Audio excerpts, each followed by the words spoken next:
See a fantastic game as far as quarterbacks are concerned.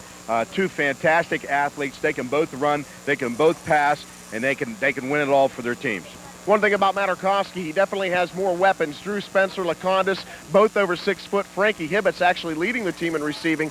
He has a lot of weapons. Steubenville Catholic a little outmanned. What are they going to have to do in order to stay in this game and possibly pull off the upset? The biggest thing I think they have to do is have good ball control and keep the ball away from that high-powered offense from Bellaire. And that's going to be a tough number to do because they're very inexperienced and they're going against a machine.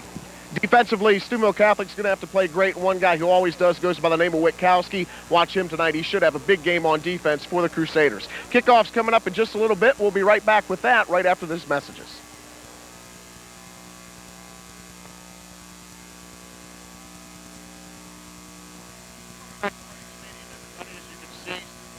Bellaire taking the field, getting ready to start this game. Game number 6 of this season. Sam, it's unbelievable. Seems like the year just started, and now it's half over. Just flying by, isn't it, Dave? Steubenville Catholic, as I said earlier, comes in 1-4. Their offense is averaging 13 points a game. Defensively, this is where the problem's been, giving up 28 points per contest. Rich Suckosh is in his 3rd year at the helm, 1-9 last year, and he has a young team. 3 of his 5 offensive linemen are just sophomores, so the future looks bright. Right now, they're just taking their lumps and trying to win some ball games. They will receive. Homer's kicking off for the Big Reds, and this game is underway. Ball finally kicked around and finally fallen on at the 20. Mike Yanni could not get a handle on it. He's a 5'10", 140-pound junior. So almost a turnover on the first play, but the Crusaders get it, and they take over 1st and 10. Take a look at that Steubenville Catholic offense. Morelli is the quarterback. He's an athlete. Witkowski, Dobrik, Constantine, DiStefano, and Potenzini. Offensive line, Potenzini, Williams, Polverini, Morelli, and Martis. And that's a young offensive line, as I told you. We'll take a look at the Bellaire defense coming up in a second. Sorry, Sam, go ahead. Something new for the Crusaders. They're going to try a new wrinkle tonight. They're going to come out in the wishbone. They had double split end. The ball was in the hash mark, and just see how the Big Reds adjust to that. And there was just a power off tackle into the sideline that time. But that's a new wrinkle for the Crusaders. Yanni on the carry. He was tackled by Lacondas, Doyle, Tobin, Sulik, Peters, and Mamie. Up front in the backers, you have Hibbits, Nolan, Spencer, Tuttle, and Haynes in the defensive backfield. Same old name, same great tradition. Gain of 1 on 1st down, 2nd down 9. Full house backfield. Inside handoff gets 1 or 2 on 2nd down. First guy in there for the Big Reds, number 52, Jake Doyle. Witkowski on the carry. Witkowski is the 2nd leading rusher for Steubenville Catholic. He comes in with about 290 yards rushing, 2 touchdowns. The number 1 rusher for the Crusaders is Morelli, the quarterback, with 300 yards. Yes, Coach Suckosh has put his hands in Jason Morelli. He's the most outstanding athlete they have, and when you have one like that, you give him the ball. Morelli's going to put it up. He goes near sideline, and that ball is dropped. It would have been enough for a 1st down, but it was not hung on to. Jason Potenzini was the intended receiver. He's a 6-foot senior, and Steubenville Catholic will be forced to punt on their first possession. And the Crusaders needed that one. They would have gave him a 1st down. And as we talked about in the pre-meeting, the Crusaders are going to have to hold the ball and keep the ball away for long periods at a time of that great Bellaire offense. That's what Coach Suckosh told me beforehand. He said, we've got to keep it out of the hands of the Bellaire offense, and right off the bat, they get stopped. Nice punt by DiStefano, taken by Spencer at the 35. He's to the 40. Got a wall. He's to midfield. Still on his feet, far sideline. There's a penalty flag thrown at midfield. We'll have to wait and see if this one's going to come back. There's that speed. They had a wall to the bench side of the field, and Spencer's just so quick, and there's no one out there for the Crusaders that can catch him if he gets any kind of running room. It looks like the outstanding run and the outstanding blocking on the return team from the Big Reds is going to be called back. Indication the flipping against there it the is. Big Reds.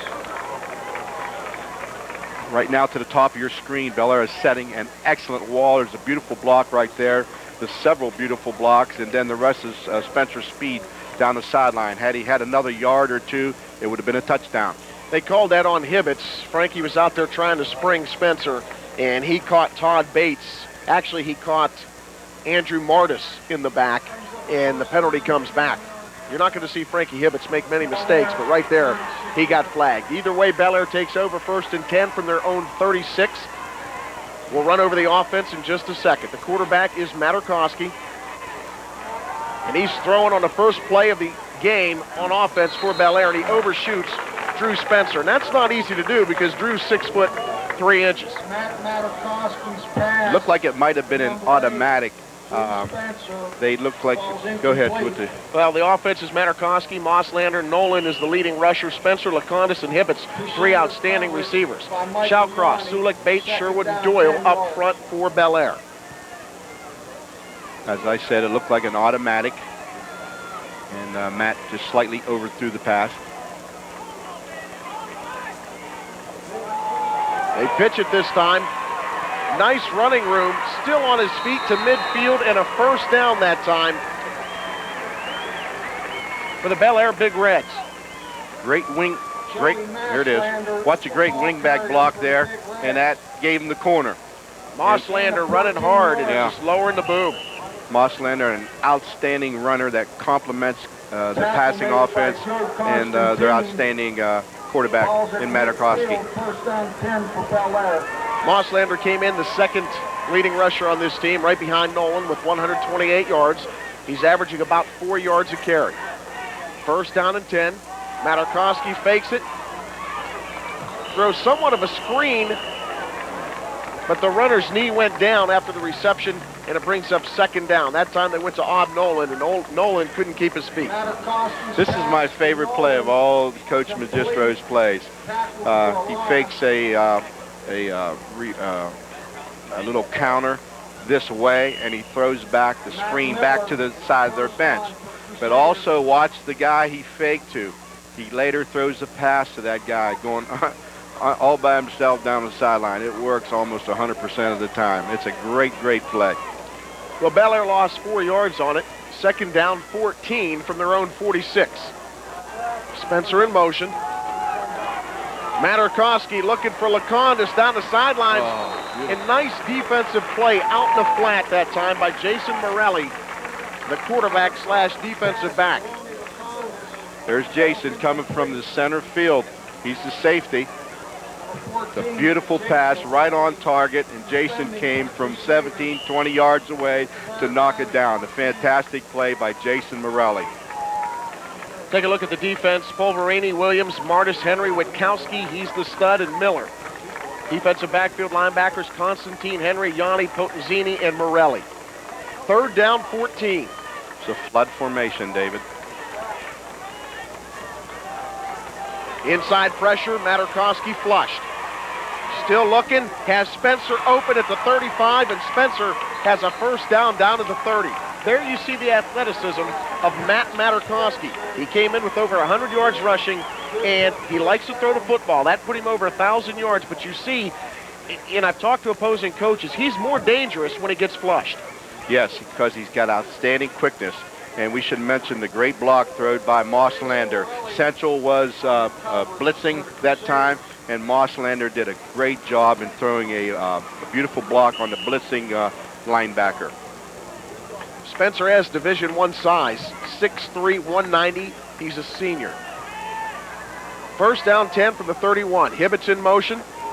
Hand off to Mosslander, and he's not going anywhere. Stacked up at the line of scrimmage immediately that time by Pete Polverini and Andrew Martis. It's a great strategy that Coach Magistro uses, pass, pass, pass, pass, and then runs this draw. But the Crusaders would have none of that. Beautiful job that time.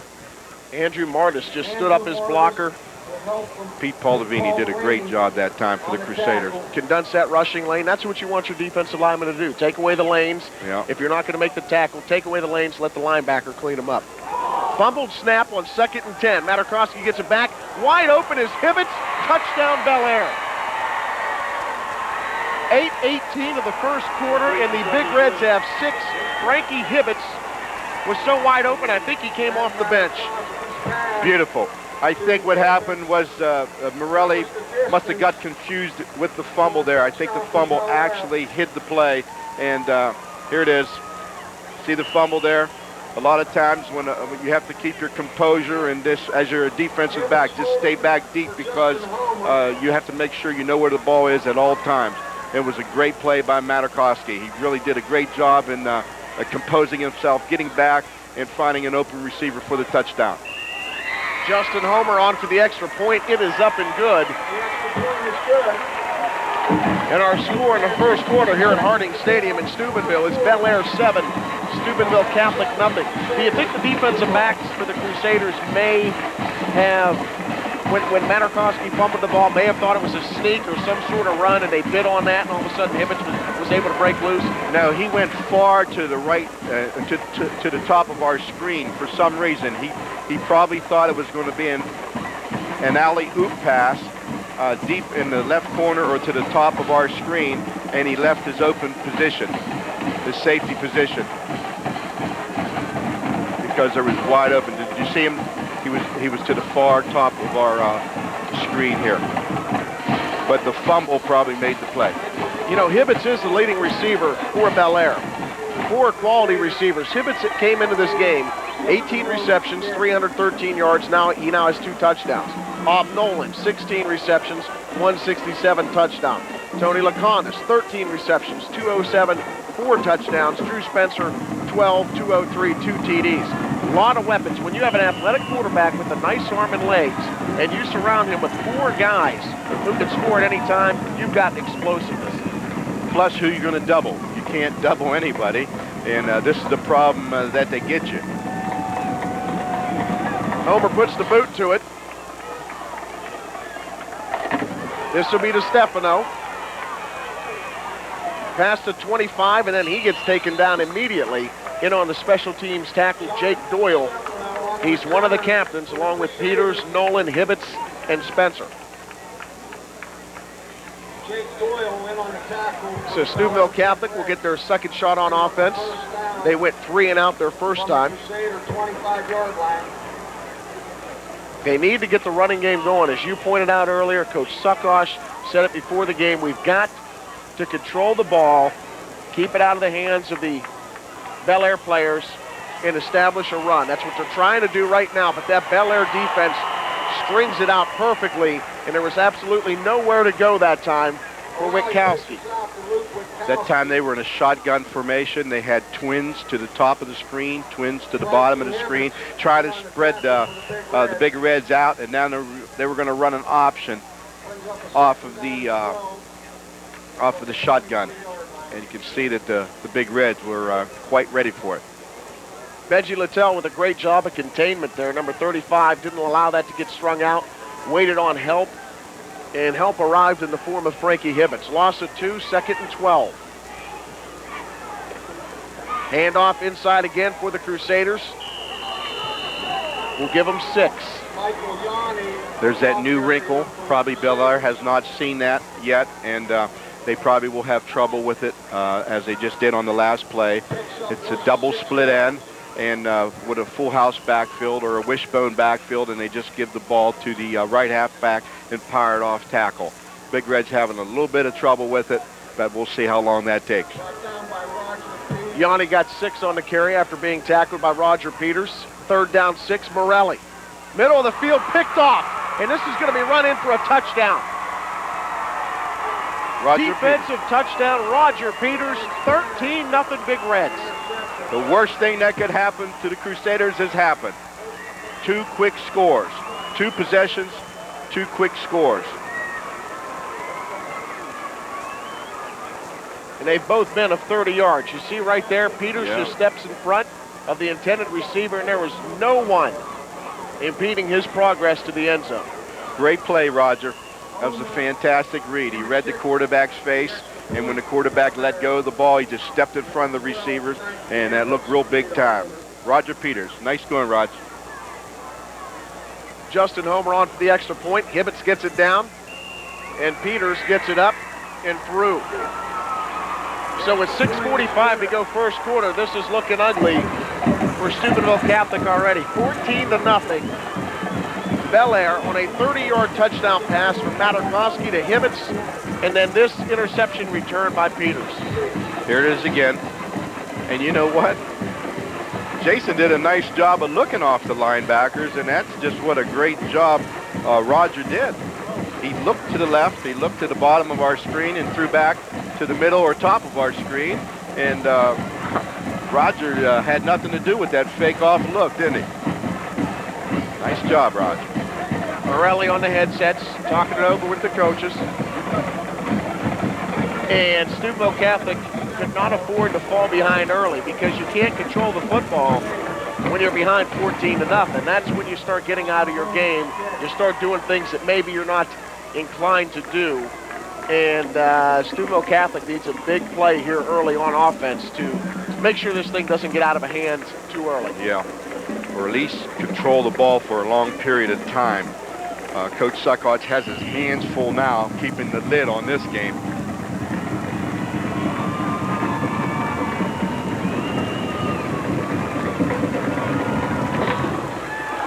Homer really nails this one. Drives Johnny all the way back to the 2, and he's going to make it out to the 15, and that is going to be it. Michael Yanni on a return for the Crusaders. Special teams tackle that time for Bellaire. John Haynes, 6'3", 170-pound senior. Brought down by all. You can see how deep the kick was. Homer really laid the foot to it, and Bellaire did a great job on special teams to make the tackle. Central's bad field position once again with the ball on the 16-yard line. Their own 16-yard line.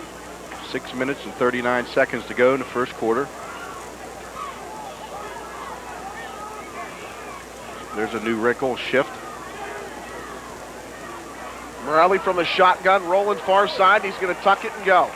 And he's not going to go too far because the Bellaire defense was waiting on him in there on the tackle. Benji Little. That was a good formation by Coach Suckots. Actually, he had quads. He had 4 men outside the Bellaire defense, and it looked like a run all the way.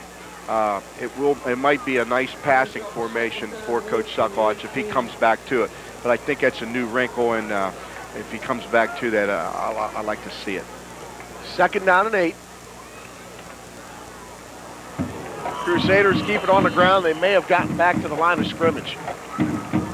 Once again, it's that full house backfield with the double split end and just a power off tackle. They've been having a little bit of success with it.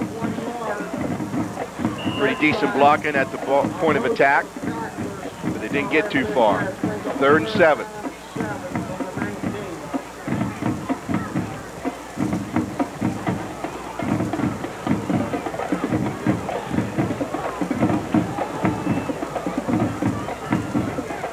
Crusaders need a first down here, desperately. Morelli's going to stay in the shotgun. Has a receiver wide open in the flat, missed him. Now he's going deep down the sidelines and overshoots the intended receiver. He was trying to hook up with Luke Witkowski, and right off the get-go, Witkowski was open in the flat, enough for a first down. But it didn't happen, and Steubenville Catholic is forced to punt again, already trailing 14-0. That was the formation. Once again, it was not only trips, 3 receivers to the right, to the bottom of our screen, but there was 4 receivers. And they keep 1 receiver back to hook the end, and they sprint Morelli out. That's a very good formation for the Crusaders because it gets Morelli out on the perimeter, and it gives them more time to pick out some receivers. Frankie Hibbits, Drew Spencer, back deep. Another nice punt by DeStefano. Takes a good bounce, and Bellaire will take over at their own 38-yard line. DeStefano really got a good kickoff, and Steubenville Catholic needed that. Bellaire pushed back now. Still good field position, but it could have been much better. Real nice punt by Jonathan. Both of Jonathan's punts have been spirals, and you don't see that often in high school football. Obviously, somebody's taught him how to punt correctly, catching it off the side of his foot and getting it out. Yes, they have one of the finest kickers that ever came out of the Valley as their football coach, It teaches them how to punt. Materkoski to Hibbits. Hibbits turning the corner, and Frankie's close to a first down. Frankie Hibbits, I'll tell you, is really the heart and soul of this Bellaire team. Toughest kid on the team, that's what they say. As far as being injured, just the tenacity he plays with. Frankie, you can't get him out of a football game. Plays injured, a lot of heart. And as I said earlier, their leading receiver. Another great family name out of Bellaire, the Hibbit family. Remember, they had a tremendous girl, one of the finest girl players I've ever seen, and Connie Hibbits. I remember her from the late 70s. Wonder if they're related. How old does that make you? About 104. You look pretty good for 104. Well, thank you very much. You can see they're measuring to see if Hibbits got the first down. I think he's going to be about, about 3 inches short. And, you know, as a coach, when you were coaching at Indian Creek at Caddis, when you have a second down and short, this really gives you a ton of options. But when you were coaching, did you like to go for the big play on second and short? Yeah, that was my play action zone, and we'll see what Coach does here. I think Coach Magistro, it's just his gut feeling. You know, I don't want to call any plays for anybody, but only he knows his team, and he knows, you know, what he wants out of his team in a particular situation like this. You didn't throw the football at Caddis. You had all those great running backs. I know. I always wanted to. But when you have backs like I had, Jay Peterson, Brooks, and Hawthorne, and another Brooks, you give them the ball. Let's see what Bellaire does on second and short. They're just going to try to get that first down. There's some slamming going on down there, and I don't think they got it. What a fantastic play by Matt Henry. That was one of our biggest hits of the season. Wow, Matt. Great play. Watch number 72. Wow. Took out a blocker and the ball carrier. Great job by Matt Henry. They were going to trap him, but he beat the trap man. Nice, outstanding play by Matt. Good job, Matt. Well, it pushed them back, so now Bellaire has third down and 1 from their 48.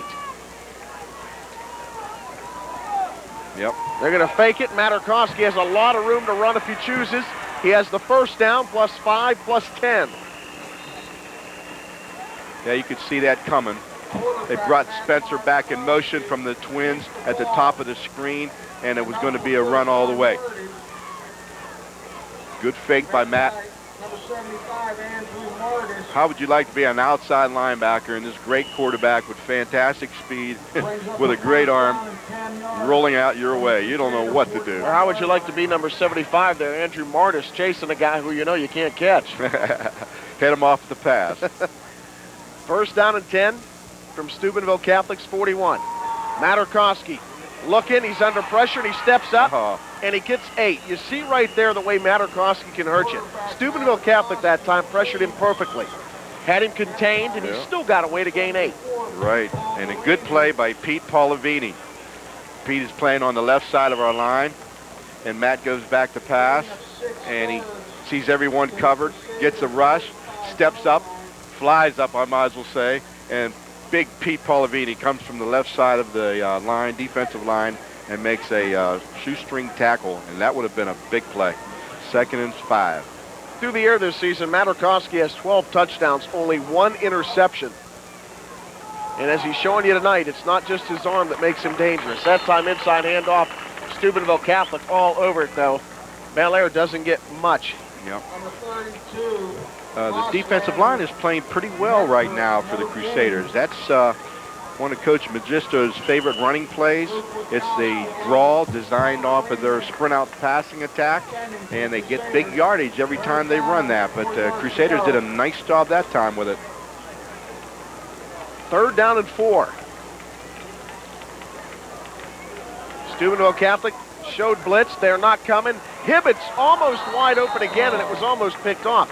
That time, Materkoski put a little bit too much air underneath it. Morelli almost picked it off. Yeah, Morelli was really deep. He was where he was supposed to be. And luckily for the Big Reds, if he don't slip, he intercepts that ball. Ball was just slightly overthrown. Matt had the ball down. You can watch, David, when these quarterbacks go back and when they pass the ball. When they have the ball down below their numbers and not up by their ear or their shoulder, the ball will always go up when it goes bad. 4th down, and Bellaire's going for it. Big rush. Materkoski gets away somehow. Flips it out to Nolan. He couldn't hold on to it. And Steubenville Catholic does a great job on defense, and they'll take over on offense. Yes, they did. They stopped this high-powered Bellaire offense, and they're putting pressure on Materkoski. Watch the pressure come from the top of the screen. Beautiful job of avoiding, and he tried to hit a safety valve out to the side. And that's one thing when you put the pressure on him, and then you have to tackle him. And he's such a fantastic football player. He's a coach's dream to have there at quarterback. That time the Crusader defensive line needed commended because almost every play they were either in Materkoski's face or chasing him around the field. They did a great job that time. Yeah. And that put a little bit of spunk in the Crusaders. You can see them jacked up a little bit, and that's what they had to do. They had to stop this high-powered Big Red offense and now try to move the chains. Not a bad 1st down. Steubenville Catholic lost their first game of the season to United Local 15-13. Then they beat Harrison Central 27-24. And ever since then, it's been downhill. Martins Ferry beat them 40-15. Then they lost to Lindsley 41-8. Then St. Aquinas shut them out 23-0. So trying to get a big win here tonight. Morelli to the air, and that's a 1st down. Nice grab out in the flat. Really nice, really nice. Once again, they got in that running formation, 2 split ends. Watch them fake the running play and hit Jason Pozzini on a beautiful run, square out pass to the Bellaire bench. 1st down, Crusaders. Talking to Coach Sekosh before the game, I asked him, what do you like about Morelli? And he said, I like the fact that he's tough. He's intelligent. He gives you everything he has. And he's another one of those athletic quarterbacks that can do it in the air or on the ground. That time the Crusaders stay on the ground, and they pick up some nice yardage on 1st down thanks to Luke Witkowski. Central does have an advantage, their size in their line. If they can get the linemen coming off the ball, as we've seen in the last several running plays, they're going to give a smaller Big Red line problems. And just like that last play. So there's a size advantage to the Crusaders. Another inside handoff, and that one's doing nothing. Looks like a mix-up in the backfield, Dave. Looks like possibly it was a tackle trap, and the tackle never got there.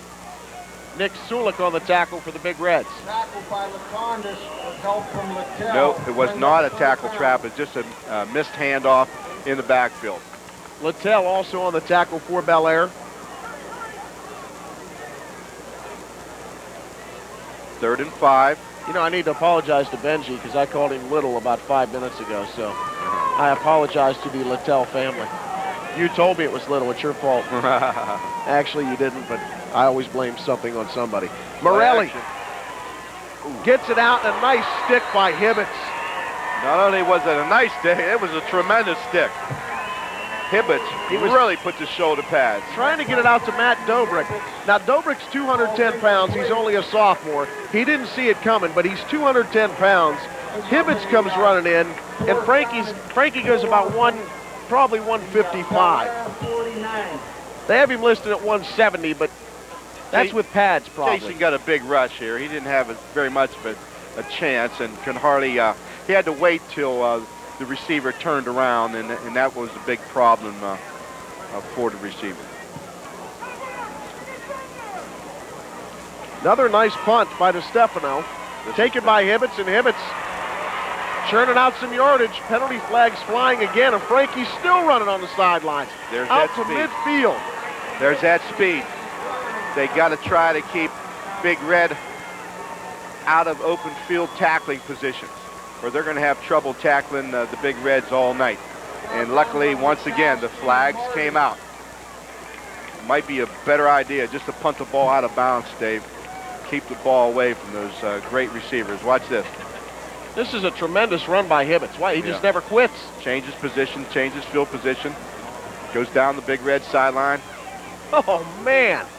So there's not too much Crusader speed to match up with any of their ball handlers. Hibbits took on Witkowski head-to-head, and Witkowski lost. And Witkowski's a tough young man. Yes, he is. 6 foot 185. 6 seconds left to go in the first quarter here at Harding Stadium. We'll have time for one more play before the end of the first quarter. 14-0. Bellaire on top, looking to go 5-1 on the season. Steubenville Catholic hoping to go 2-4. And this is what Central had to do. Keep Big Red as far away from that end zone as possible. Joe Nicholson is the tremendous punter that I wanted to mention that played for West Liberty and now is the Central coach. Bellaire on the ground. Nice gain of 10, 15, 20 yards on first down. And that is the end of the first quarter, but nonetheless, 20 yards by Mosslander. And we're at the end of the first quarter. That was a great pursuit angle rundown by number 88, Joe Constantine. Once again, anything that has to do with speed is going to give Central problems all night. Watch Joe Constantine come from way back to the left of your screen and make that tackle. That's great team pursuit, great individual pursuit by Joe Constantine. Good job. 14-0, Bellaire on top. We'll be back with action from the second quarter in just a second. Quist along with Sam Ford and Saglio bringing you the action of Bellaire against Steubenville Catholic. Big Reds up 14-0. They now have a first down and 10 at their own 41. Spencer in motion. Materkoski's going to keep it. And now he's going to throw it. Downfield to Lacondas, and he has Lacondas for a first down at the Steubenville Catholic 22. Once again, another outstanding play by Materkoski, and he got the big receiver down the field, Lacondas, and what a beautiful thing to see. Matt rolls out. He can either run or pass here, puts tremendous pressure on the Central defense. As you see, number 11, Mike Yanni, started to come up to tackle Matt, and Matt just let it fly then. Once he gets outside, he puts so much pressure on you as a defensive back or outside linebacker, you just don't know what to do. And that was an excellent example of that. Materkoski now quickly out to Lacondas again, and the Big Reds are going to have a first and goal at the Steubenville Catholic 4. Too far off. You got to come up and smother them outside receivers as much as you can. Watch the big drop off. The central back gave who was that? Tony Lacondas. Lacondas there. You got to come up and smother them, play him 5 or 6 yards off, and tell him, go ahead, throw that fade pass on me. Lacondas has tremendous size, 6'5", 200 pounds. First and goal now. Hibbits in the backfield. Inside handoff doesn't get much. Mosslander on the carry. You see John Magistro over there on the sidelines, Bellaire's coach. Been there 16 years. Couple trips to the state championship game, runner-up. Fantastic record, fantastic coach, fantastic staff. Bruce Stoltz over there. Thought I saw Mike Sherwood down there. Here they come again. Second down and goal from the 2. Materkoski going to throw it up for Spencer, and he throws it out of the end zone. I think one of the Crusader cheerleaders actually had a bead on it.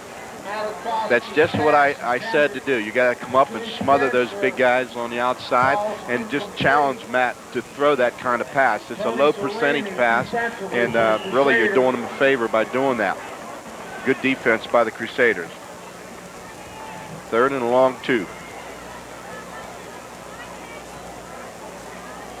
Greg Bonar, another assistant, Ed Miller. Coach Roseberry over there. Bruce Young.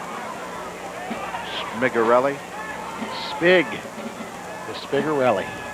Here's Materkoski, and he's just going to run this one in. Yeah. That's the problem he possesses. You know, on a couple plays that he has rolled out, I've watched a couple of the defenders for the Crusaders, and you're stuck. It's like your feet are cemented. You don't know whether to drop back, defend the pass, or come up and make the tackle. And whatever choice you make, Materkoski is going to do the opposite, and you're stuck. Watch the fake there. See the fake? That freezes the defensive end, and then the fullback goes out and hooks the defensive end. It's the toughest position on a football field to play, and that is why you have to protect the off-tackle hole. So you do that with the fake, and then all of a sudden the quarterback keeps the ball, and the fullback hooks you, and it's an easy walk-in for the great quarterback from Bellaire. Homer's on for the extra point. He nails it. 21-0, Bellaire. 10:30 to go in this first half. Another homer. Another great homer kicker for Bellaire. They just keep breeding them down there. Fantastic. Keep it up, Big Reds. Here it is. Watch the defensive end for Central now get frozen on the fake. And he closes the off-tackle hole. What's he supposed to do? The fullback for Big Reds just slides out, hooks him, and Matt just jogs in the end zone. Good play, Big Red. Second touchdown on the night for Materkoski. 13 on the season now for Matt. And Steubenville Catholic has got to do something offensively. Yep. I thought maybe with giving Bellaire with that long distance to go would slow them up a little bit, but they just big played Central to death there. You know, before the game when I was talking to Coach Suckosh from Steubenville Catholic, I said, you know, obviously the key for you is stopping Materkoski. He said, yeah, easier said than done. He said, you know, we're going to try to make him be precise tonight. And he said, but the scary thing is that he is precise. So we're making him do what he's good at, but how else do you attack him? Yeah. And, you know, and that's the truth. That's the truth. He's been showing it here tonight. Coach Magistro does such a fantastic job in coaching his quarterbacks. They're like coaches out there. They're not kids. And, you know, we could talk all night long about the training of these great quarterbacks that he has year in and year out. It's no accident. It's by plan. It's by an outstanding coach. Yeah, and look at the progression. You've got Jose Davis, NFL scouts looking at him. Chris Lednick had a great year last year. Now you've got Materkoski. They keep churning them out. Nice return that time. Mike Yanni.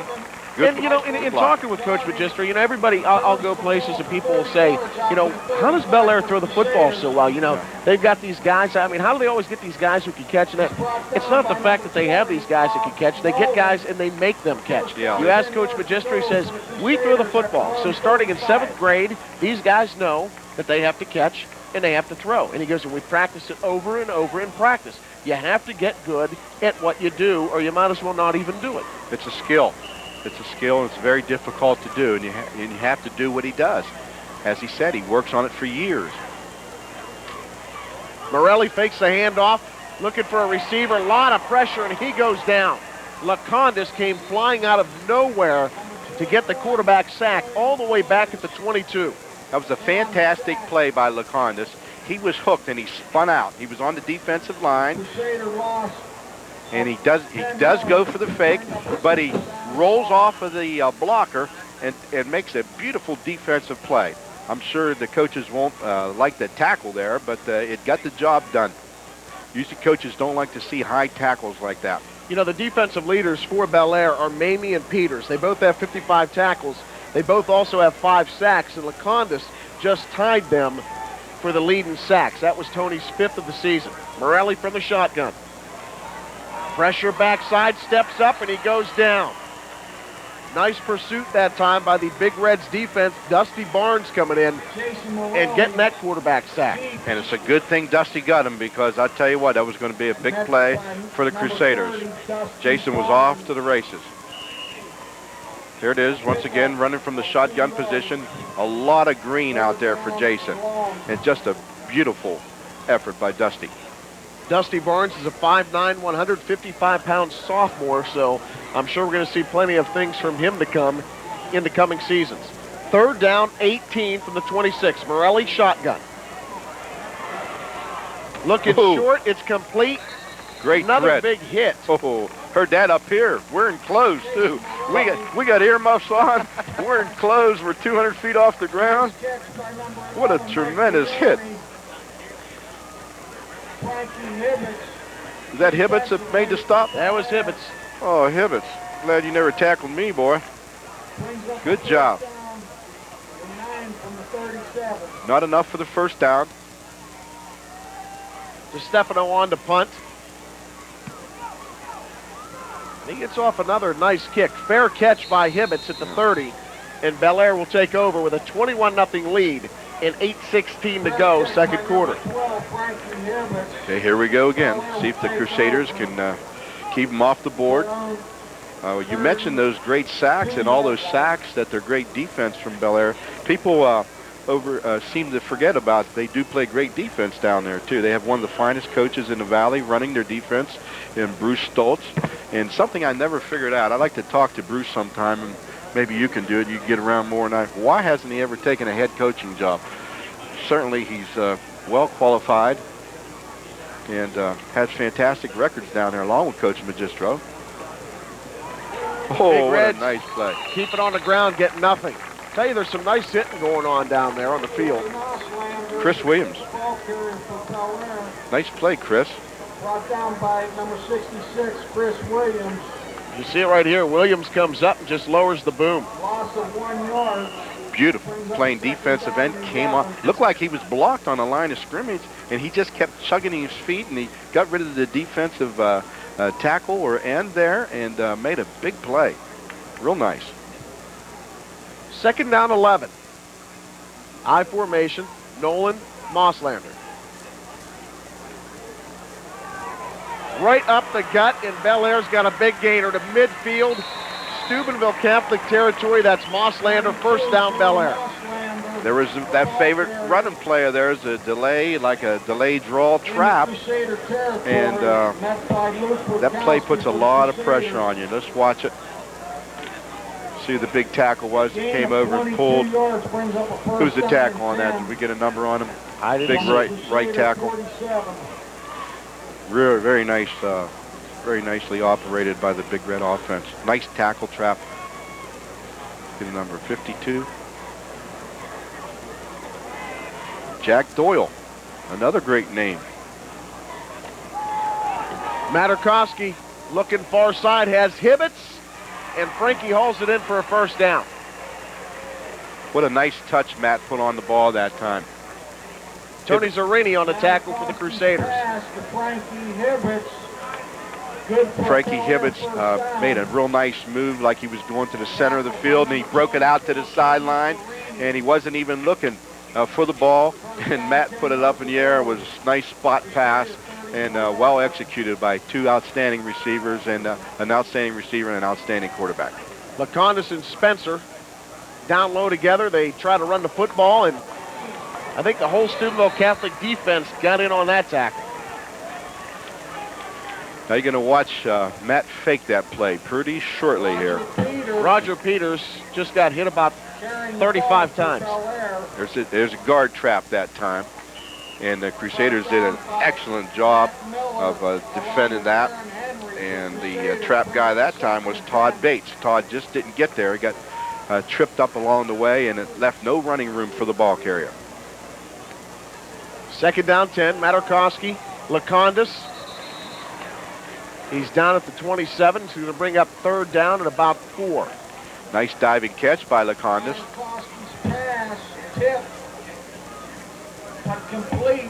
It's a two-step drop. And once again, the Crusader defensive back playing a little bit too far back. They're going to have to come up and challenge these outstanding receivers. If not, they're just going to, beat them up. Pass and catch right down the field. Make him work for that fade. That fade's a hard pass to hit. 3rd and 2.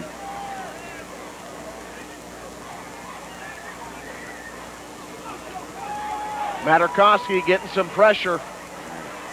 He's going to put it up corner of the end zone, and he overshoots Spencer. And that time, I think Materkoski, if he would have tucked it, might have been able to pick up the first down, but that's easy to say sitting up here. Coach Magistro just giving them the fist. Go ahead and run that one in. And well, they're in 4-down territory, so they're going to go for it here. Yeah. Coach John giving the call. Then comes Matt from the sideline. And he could have walked in from there.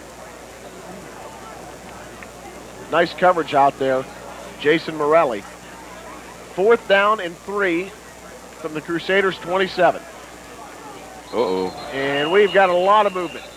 And I've never seen that, but the snap went it right to the Crusaders defensive lineman. That's a big break for Central. Joe Zambone got the snap. Big break. Now Coach Magistro's anger is probably a little bit more on that. Maybe run that ball, and at least for the first down.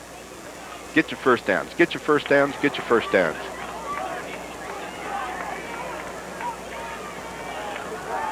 Fourth down, they need to get where they are right now. And that's a first down, Big Reds. Big conversion on fourth down. Yeah, big read. Big, beautiful read by Materkoski, the quarterback. Dropped back the pass. He read the curl. He read the outside linebacker. If the outside linebacker goes with the curl, you just throw the flare. Well coached, that boy. And that's coaching, and that's performance. Coaches and young men go out, do what they're coached, and Matt does it very well. Roger Peters, two-year letterman, also a captain on this team, got the first down. Bellaire in business at the 21. Toss, Mosslander. Picks up 7 on first down, second down 3. Number 32. You know, one thing you know with the play calling on this team keeps the opposition off balance. You know, yes. You can never get. I mean, I'm sitting up here trying to guess what I think they're going to do, and I'm wrong almost every time. When you think they're going to throw, they run it. And vice versa. Right. And they're not conventional. And once you're not conventional, that's half of the battle of defeating the defense. But then you have to go out and do it. And if you can do it like the Big Reds can do it, then you have great success. Quick pitch, Mosslander, first down. Lowers the boom. Is he in? You better believe it. Touchdown, Bellaire. I just saw it. I thought I saw it. He changed his mind. He changed his mind. How do you change your mind? Well, the Central chain crew's right there with weapons. I see. Yeah. I saw the official throw his arms up, and you grabbed my hand, and I thought you just kind of liked me. Boom. You see he gets the ball over the goal line. The official's arms went up, and, well, I guess I jumped the gun. That happens. First down and goal from the 1. Materkoski going to throw it. Quick slant. Incomplete. Nice play. Is that Jason? Look for Drew Spencer. Jason Morelli. Athlete on athlete. Good play, Jason. Jason Morelli defensively for the Crusaders. Once again. Morelli's having a great game out in that defensive backfield here early. Yeah, he's going to sleep well tonight. Taking a look at Mosslander again. Looked like he got over the goal line. There you go. You see the hands go up, but maybe he was just signaling that he was down. I don't know. I'll give him the benefit of the doubt. I messed up. Big Reds this time. There's no messing up. They're into the end zone. Mosslander gets the 1-yard plunge, and this one's ugly with 3:40 to go first half. Yep, that's a big lead there to overcome now.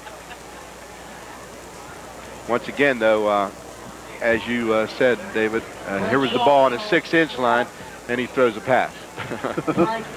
So you never, exactly. You First never, down. you never can predict what John's going to do, and that's half the battle. Well, that's the whole key, keeping the other team off balance. Yeah.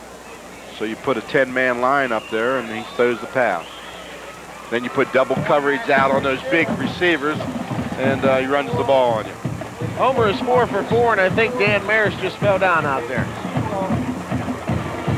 You okay, Dan?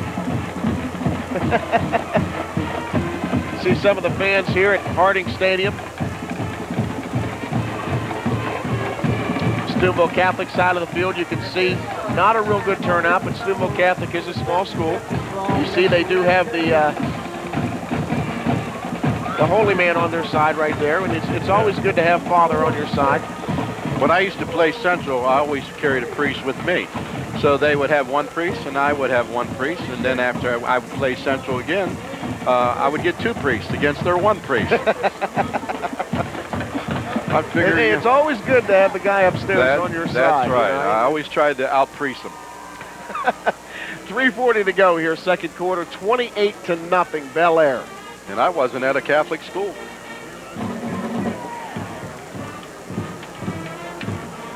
see the Crusaders on the sideline. They have to be thinking, what can we do here to turn this thing around? And obviously, they need to get into the end zone to turn this thing around. Offensively, the Crusaders have not been able to do anything. Yeah. And once again, people forget that Bellaire plays great defense. But you have to go back to what Coach Suckoch has been doing here. He's inherited a very bad program, and he's making a good program out of a very bad program. He only has 6 juniors out there, and he's playing, very young team. Yeah, he's playing 12 sophomores tonight, and that's very difficult to do. Justin Geary on the return brings it out to the 33. You know, as I said earlier, 3 out of 5 offensive linemen are sophomores. And it all starts and ends with your offensive line. That's a young offensive line. Here's a nice run by Jason Gary.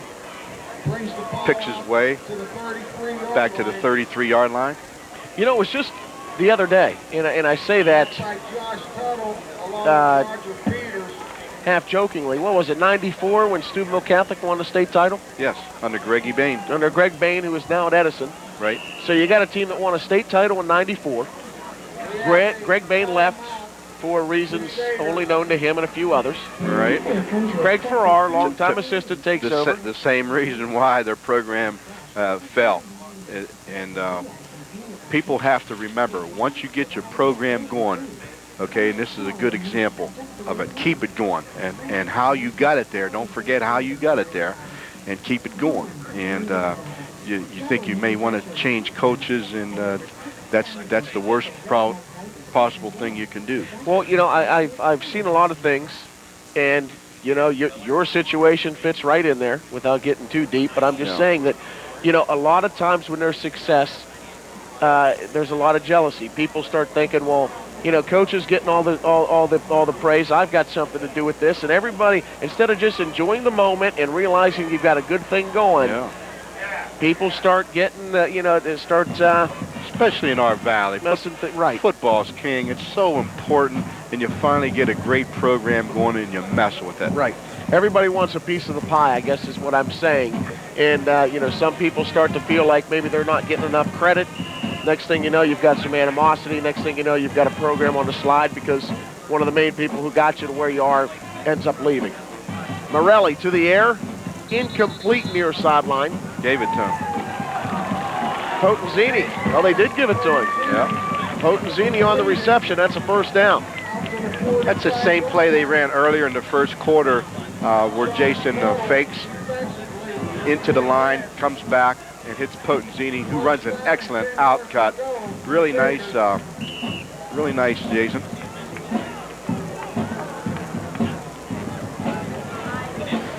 Richard has the hard task of rebuilding the program, and he's doing it.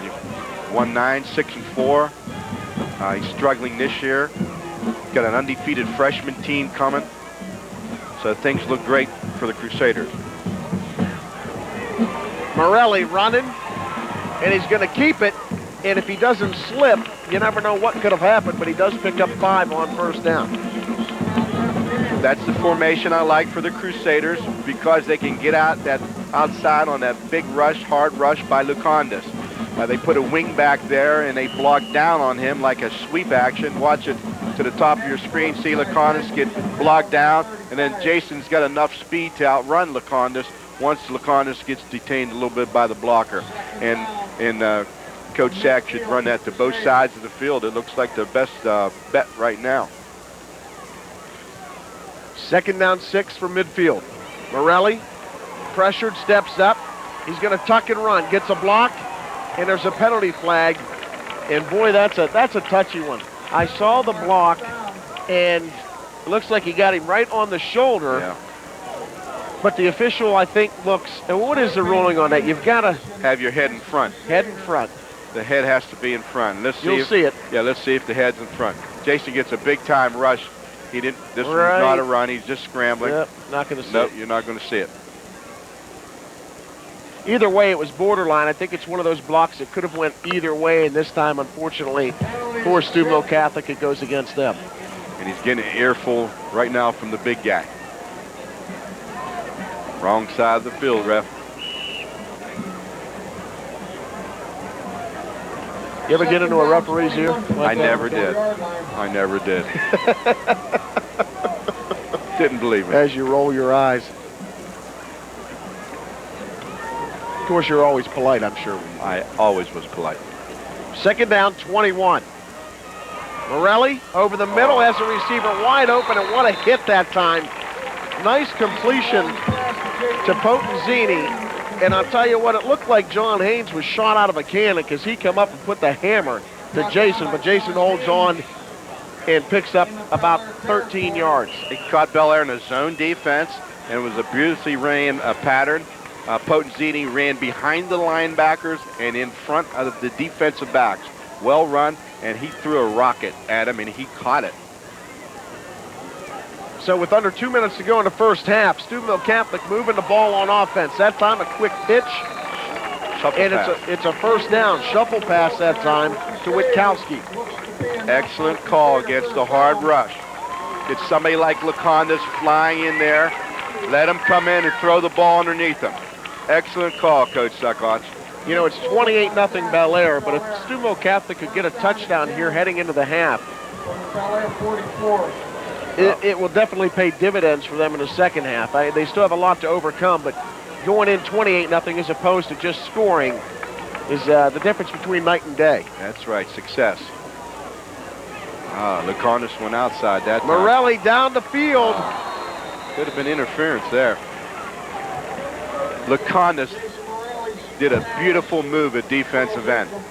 He didn't let, let's see if we pick it up here, he didn't let that wingback block back on him, and that's, you see him come from the outside.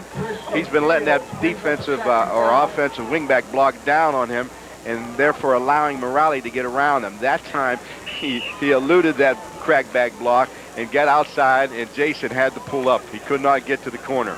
That was actually a very good defensive play by Christian Fields, who jumped up and tipped that ball away at the last second, or that would have been a completion. Morelli looking deep again, has a receiver wide open, and that's going to be pass interference. Pass interference. Jonathan DeStefano got a step on the defensive back, and the mistake the defensive back made was that he did not look back. You can't face guard a receiver, and that's exactly what he did. And that's going to be pass interference. It's just human nature. You see it on the pros. You see it in college. The defensive back, they'll do just what Josh did that time. You'll see it right here. There's a beautiful bomb there. That defensive back has to be looking back. That's Josh Tuttle. He has to be looking back at the ball, trying to make a play on it. You can't just run and then put your hands up in the face of the defender. 10 out of 10 times when the defensive backs are that close, if they just turn around and act like they are a receiver. But it's human nature. I don't know why. It's just something that we humans do, is we'll face that receiver and either face guard him like you mentioned or try to bat the ball down. Morelli's going for it all, going back to his same receiver, and this time it's out of bounds. DeStefano Good is pass. now his favorite target here in the last 2 minutes of this half. Clock is ticking still. The clock is running. They run about 10 seconds off the clock. There they go. They stopped it at 52 seconds. Coach Suckotch is alluding to that right now. Nice pass, nice safe pass, thrown deep down the sideline. If the Crusader couldn't catch it, then it was going out of bounds. Good call. Stop the clock. Ball's on the 28, 29-yard line.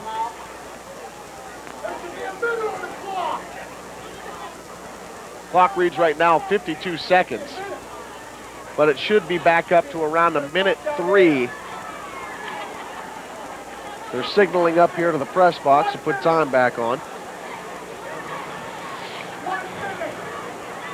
Looks like 8 seconds they want to put up.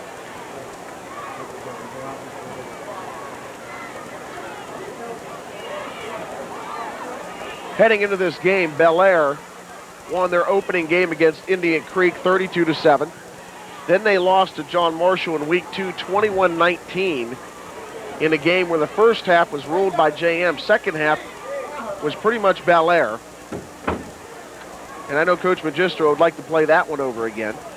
Bellaire then beat Wheeling Park 19-3. Then they beat St. Clairsville 25-8. And then last week beat Cambridge 37-21. After this game tonight, Bellaire will host Union Local. Then they will travel to Brook and then finish up the season at home against Martins Ferry in a game you can see right here on the Big 7. And they got a chance to run the table. By what we see tonight, it's going to take one heck of a football team to beat Bellaire. Well, while they try to figure this out, because there is a heated discussion going on the field right now between Coach Suckosh and the officials, we're going to take a break. 28-0 Bellaire. We'll be back after this.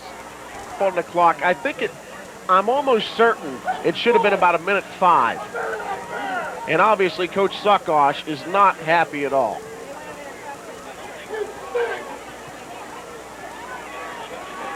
The ball was an incomplete pass into the corner of the end zone. And when I glanced at the clock, it was still around 1:05, 1:04, and it just kept on winding down to 52 seconds. Now they put a minute back on. Now they're changing it again, you can see.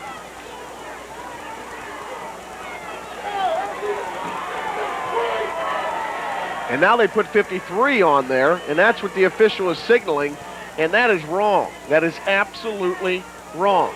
You even noticed the clock. I guarantee you 8 seconds burned off while we were after the incomplete pass. Yeah, I was trying to get your attention and hit it, and by the time you saw it, it was over a minute. Now, one of those officials is just supposed to keep the official time down there, correct? Well, it's kind of hard in defense of the official. It's kind of hard for them to watch the game and watch the clock also. Second down and 10, Morelli, big rush, middle screen set up, and nice play defensively by Lacondas. If Tony doesn't make that play right there, I guarantee you Witkowski chews off about 15 to 20 yards because he had nobody after Lacondas. Outstanding play by Lacondas on this. Bellaire didn't have anyone else in the area to make that play. Steubenville Catholic has now called timeout. You see Coach Suckosh down there trying to get the point across that, hey fellas, pretty much we got the bum end of the deal. Let's make sure we get them back by scoring here. You know, I was watching a game today, Michigan-Purdue, and Purdue, Coach Tiller, was doing something I haven't seen very often in football. He would get his team in the huddle, call the play, and as they're approaching the line, 5 guys would run off and 5 substitutes would come in, so Michigan couldn't substitute. He would bring in bigger guys for a short yardage or whatever, but he would do it after the huddle break. So these guys, as soon as they would run down on the field, they'd get in their stance and boom, hike the football with about 2 seconds left on the clock every time. In the beginning, it had Michigan off balance, but they eventually got a couple delay of game penalties on them. But I was just thinking about that as far as substitution goes here, and I wasn't going to mention the fact at all that my Wolverines won a big game. Go Blue. 47 seconds to go here, first half. 28-0 Bellaire. Quick pitch. Dealer play. And Steubenville Catholic is about to the 22-yard line of Bellaire, and they're going to take another timeout. Potenzini that time on the carry. Actually, Witkowski. I wonder if they term that a pass. That's the Steelers' play. They like to get Cordell out of trouble with from the shotgun. Kind of run a sweep out of there. That look familiar? Nice run by Witkowski. Nice stop and go. Run down the scoring for you in this football game. 30-yard touchdown pass from Materkoski to Hibbits at 8:18 of the first quarter, made it 7-0 Bellaire. Then Peters picked off Morelli, returned it 30 yards for a touchdown at 6:45 of the first quarter, 14-0 Big Reds. Then it was Materkoski on a 2-yard run, 10 minutes, 30 seconds of the second. And then Mosslander added a 1-yard run at 3 minutes, 40 seconds of the second. And that's how we arrive at our 28-0 score here at Harding Stadium in Steubenville. Can you see the heart of the Crusaders, though, huh? They're down 28-0. Look at the fight and the spirit in them, trying to get in the end zone, fighting to the end. Not too many teams and schools have that. Big play here, 4th and 5, Morelli. Pursuit, gonna tuck and run, and he's taken down short of a first down. And the Big Reds will take over with 29 seconds to go. Lacondas again, I believe, from the backside, tripped up Morelli. Timeout for a measurement. And the big guy's down. Number 21. I must be blind because the ball is marked at the 18. Actually, wait a minute. Where is the ball marked? 19. Yeah. Yeah, it's a little closer than I thought.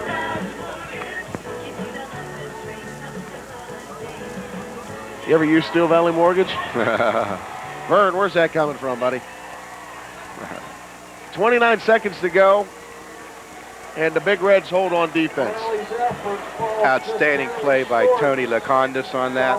He came from his far top right defensive end position, ran about 30 yards and made a nice play on Jason Morelli. Let's see if you can see it. You know, initially it looked like Morelli had room and it just closed. Lacondas, some nice closing speed, and he got him. Fantastic play, Tony. That was just great effort by you. Jake Doyle came in to finish him off. Bellaire takes over, 29 seconds. Inside handoff, gets 4. Materkoski hands off to Marchland. And I bet you there'll be some pleasantries exchanged on the way to the locker rooms between Coach Sakosh and the officials. They're making the wrong guy upset, I'll tell you that. I was born and raised with Rich, and you never want to upset him. He's a competitor. What a great job the Crusaders administration did when they did hire Rich. The kids were leaving Central, and Rich put the finger in the dike. He has them all coming back now to Central, and whoever was on the selection committee had talked him out of retirement, did a fantastic job. He's a fantastic person, and he's rebuilding them. You can just see him. He's only got 6 juniors out there, 12 sophomores playing tonight. Coaches feel anytime you have a sophomore playing, that's 1 loss out there, and they're playing a great schedule against fabulous teams like the Big Reds, and he's got a heck of a job to do. 28-0 your score at halftime. We're going to take a break right now. The bands are getting ready to perform, and we'll let you see how they do. Welcome back to Harding Stadium on an absolutely beautiful night for high school football. 28-0 Bellaire on top. Right now the Big Reds marching band set to perform.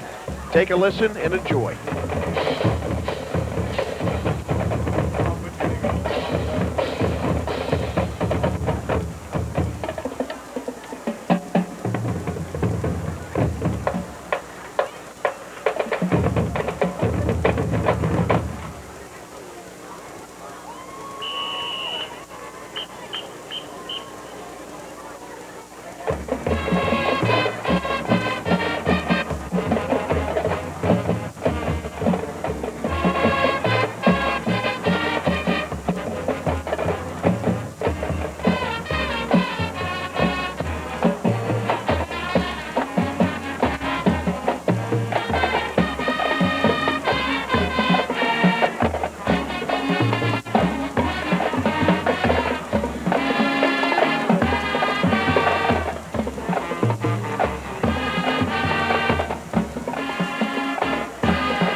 Great job by the Big Reds. Now it's time for the Crusaders marching band. Here they are.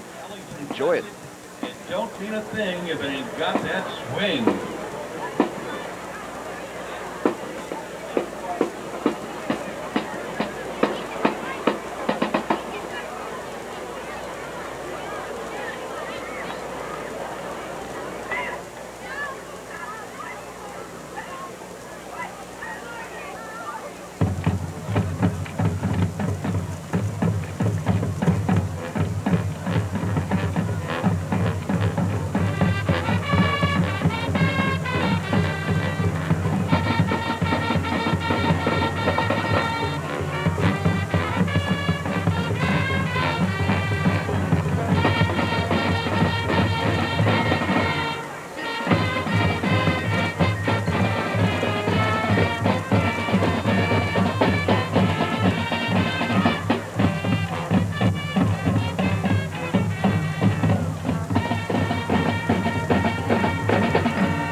We continue with an upbeat version of another big band classic featuring trumpet soloist Christola Masters.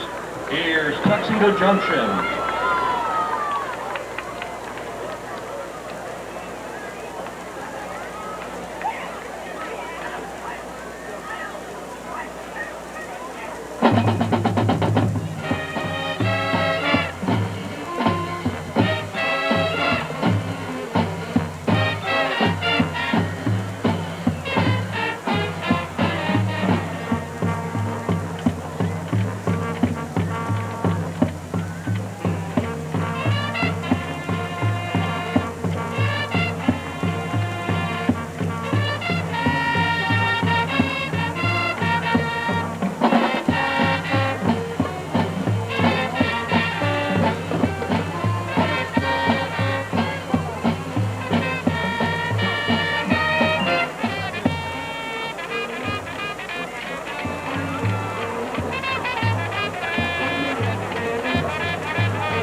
We conclude this evening's performance with the granddaddy of all swing tunes, featuring the Flags, the Royalettes, and the famous saxophone section. Here's In the Mood.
underway here. 28-0, Bellaire over Steubenville Catholic. Witkowski putting the boot to it. And the Big Reds will receive at the 15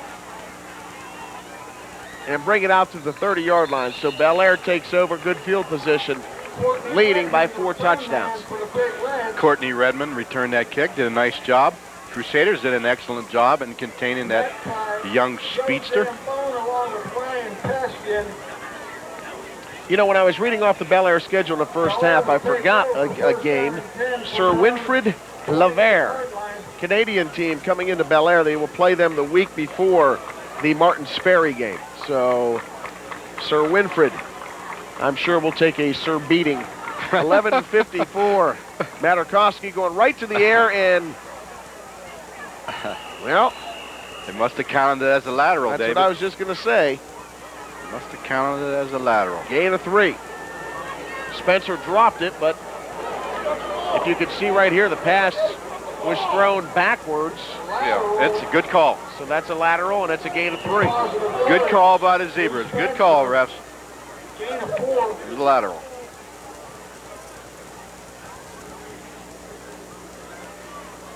Got to know the rules, everybody. Flood formation for Bellaire. 2nd down, 6.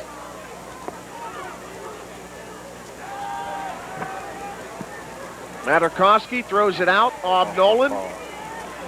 Nolan's still fighting for a 1st down, and he gets close. That was a fantastic play by Central's Aaron Henry. That's he gave Materkoski a false read.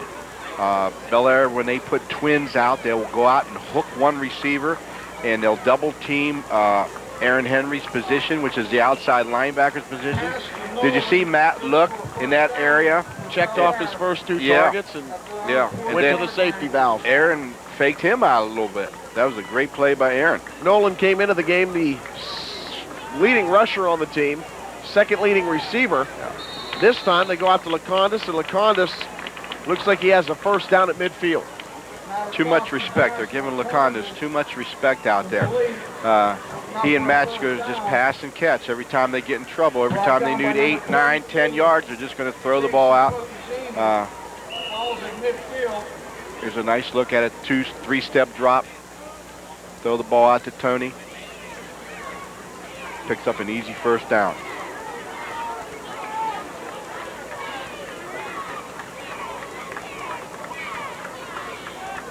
Spencer in motion.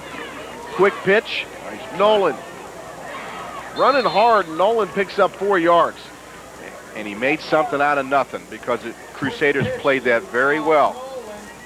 They played that very well. And Ob's a football player, isn't he?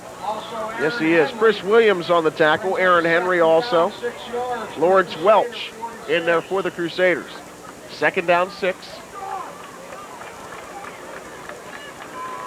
Yeah, anybody can run the football when there's not a body hanging off you, but it's the guys who can drag 2 or 3 bodies and get 2 or 3 extra yards that are the real runners.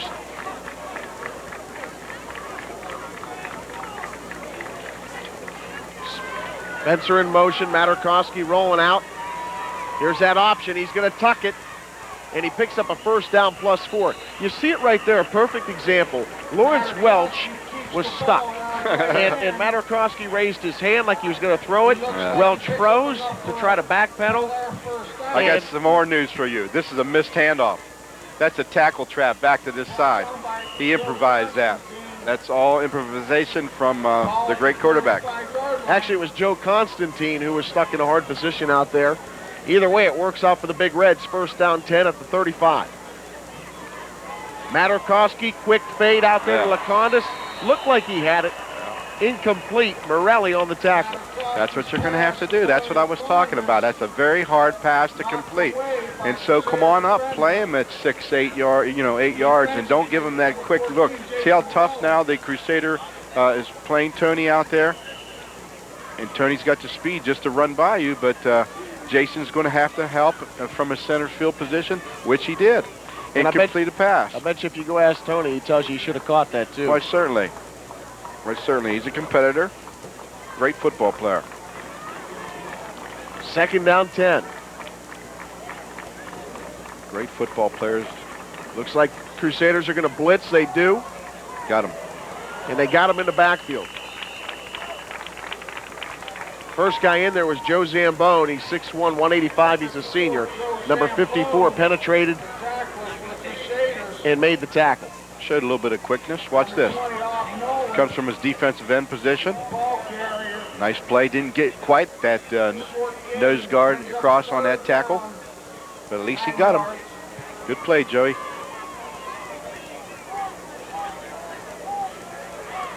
Is that flood formation, flare formation, hook formation? 3rd and 9, Materkoski to the air. Looking for Spencer. Perfect pass. First down, Bellaire at the 16-yard line. Nice touch on that football by Materkoski. Looks like they might have a roughing the passer on Matt. Beautiful touch by Matt. Yep, roughing the passer. Against the Crusaders to be tacked on to the game. That's a big one.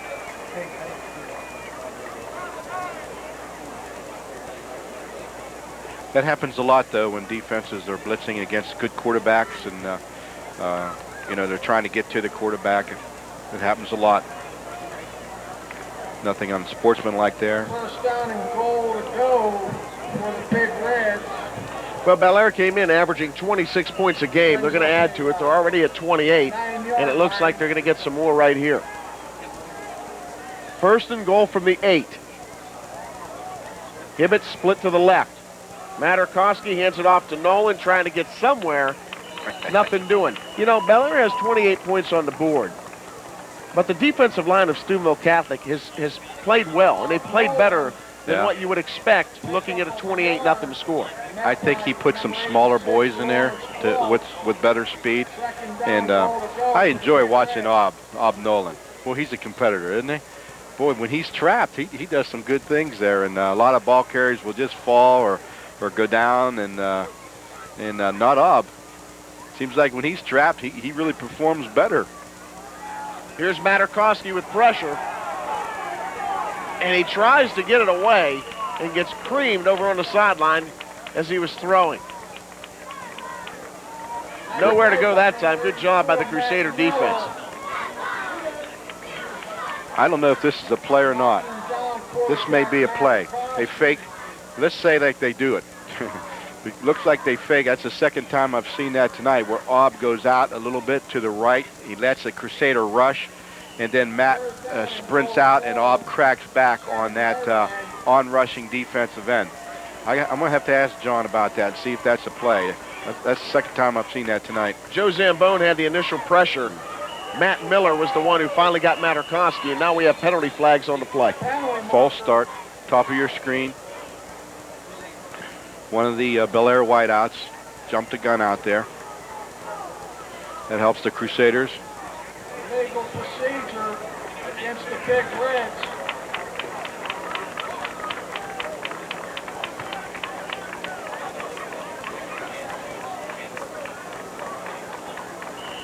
Crusaders need some positive things to happen right now.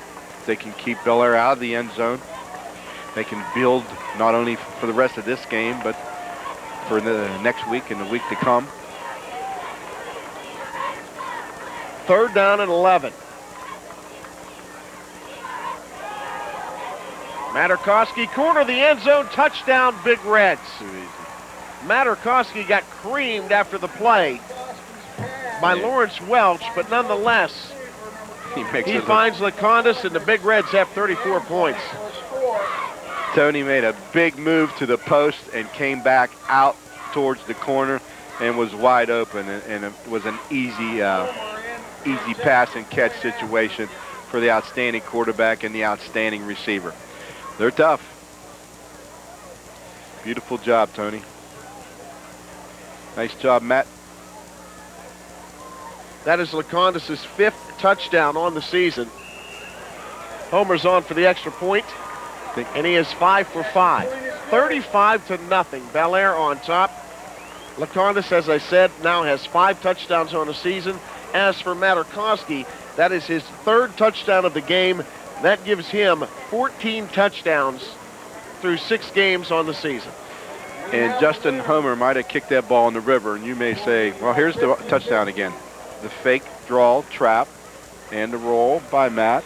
And what you don't see is that Tony had a great big move to the post, and he came back out towards the sideline. Big time quarterback, big time receiver. I think number 5 deserves a little rest over there on the bench.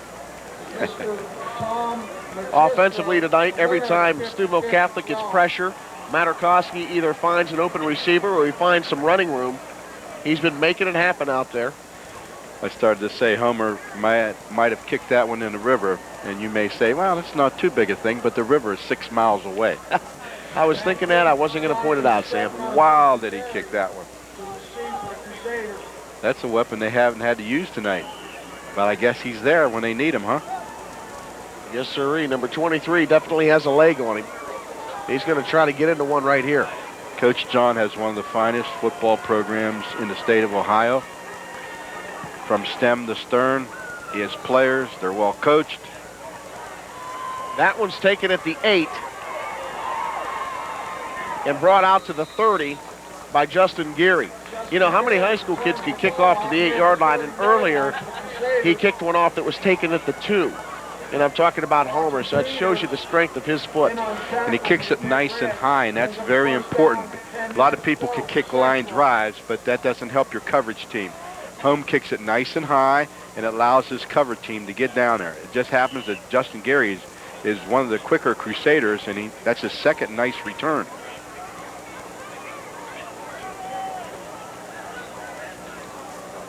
Morelli under center. Geary stays in the backfield. He gets the carry. And Justin Geary running hard. Look at Geary go. 12 yards on the carry, and I'll tell you what, I don't know if LaCondas knows who he is right now because he got hammered by Geary. And I hope we have this one on the replay, because I'm telling you what, somebody lost some teeth, and it wasn't Geary. Here it is, the pitch sweep. They're cracking back on Tony, and then Justin runs into him. Justin can run. He's not a little kid. He's about 190 pounds. And as soon as Tony looked up, big Justin ran right into him. Great effort by Justin Geary that time, and good blocking by the Crusaders. Actually, it wasn't LaCondas. It was Nick Sulik, who's out there trying to figure out how to spell his name right now. He got hammered. That's a heck of a matchup, too, because Geary's not small. Geary's 6 foot 170. Looks a little bigger than that. Yeah, he's bigger than that. And Sulik is 5'9", 200. And look at this collision again. Watch number 55 right here. Oh, man. Two good football players making great contact. That'll give you a migraine. 2nd down, 7. Bootleg. Morelli. A lot of room, a lot of time. Down the middle of the field, it's picked off at the 45. Picked off by Rocky Thoburn. Last week, Rocky had a great game, and tonight he comes up with a pick. Yes, last week the Valley gave Rocky the play of the week. The defensive player of the week went to Rocky last week in the whole Valley. So he's an excellent football player, and he played this beautifully. He read Morelli's eyes. Morelli threw a rocket over the middle, and it was a great interception. Just stepped right in front of him.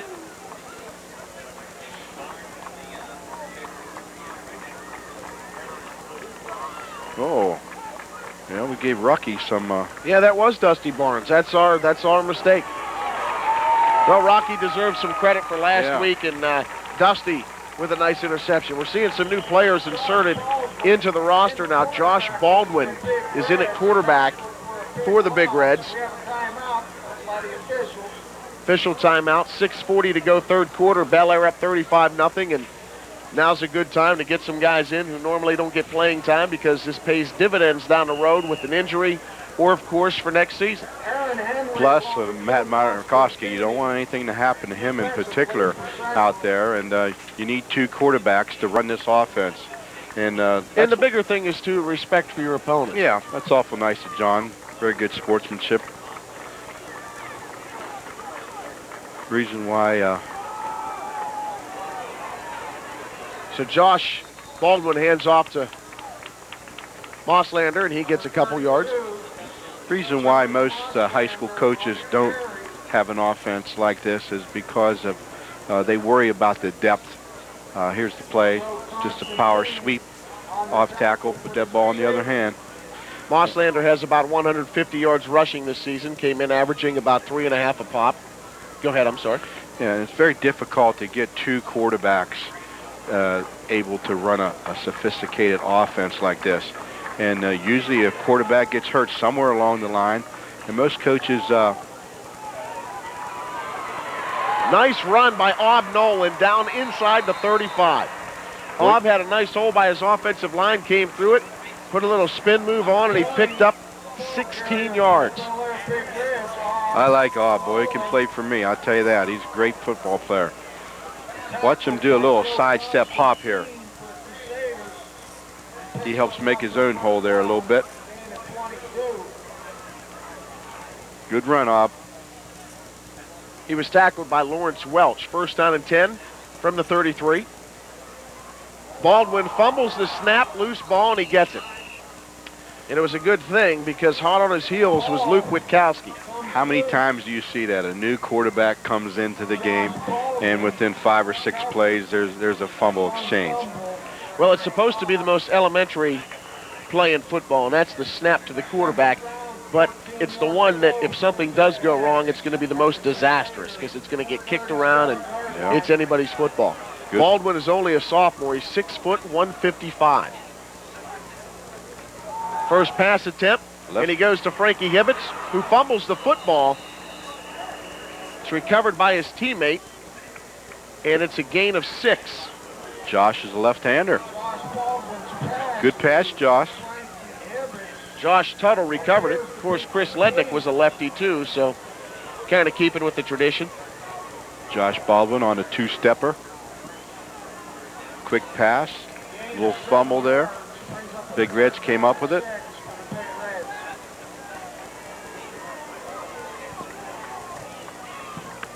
Approaching 4 minutes to go here, third quarter at Harding Stadium, 35-0. Bellaire on top of Steubenville Catholic. David Bloomquist along with Sam Ford Saglio. This time the pitch to Mosslander looked like he had a hole, and that hole was shut down real quick. 32, Joey Mosslander. Looks like Bellaire likes to put formation to the wide side of the field and try to quick pitch back to the short side of the field and pull a tackle. And it's a real good play if you have a real good blocking end like Bellaire has. And what it causes is a big mismatch when you pull that big tackle out there and the defensive back is coming up there. It's a real good play, real good design by Coach Magistro. Constantini had the tackle last time. This time it's going to be encroachment. Looked like Pete Polverini jumped for the Crusaders. They're good enough. Don't help them any, Pete. There's being off-strike against the Crusaders. Recapping the scoring in this game, Materkoski hit Hibbits' 30-yard touchdown pass in the first quarter, made it 7-0. Then Peters returned a Morelli pass 30 yards, made it 14-0. Then Materkoski 2-yard run, Mosslander 1-yard run, and Materkoski to Lacondas 11-yard pass, and that's where we have our 35-0 score. That time Baldwin finds Josh Tuttle, completed, and it's a 1st and goal inside the 10. Very nice design again. Pass play by Coach Magistro where they had twins to the short side of the field, and the inside receiver does a quick post, a two-step and quick post, while the outside receiver kind of hangs there, and that gets the defensive back from the Crusaders to kind of wander in a little bit for that quick post, and leaves the outside receiver wide open. Baldwin hands it off Mosslander. He gets down to the 5. Joey Mosslander carries the ball near the That delayed draw trap or tackle trap, whatever you want to call it. It's off of their sprint out pass. Well designed. Excellent tackle. Good read by Luke Witkowski that time for the Crusaders. Makes it 2nd and about 5 for the touchdown.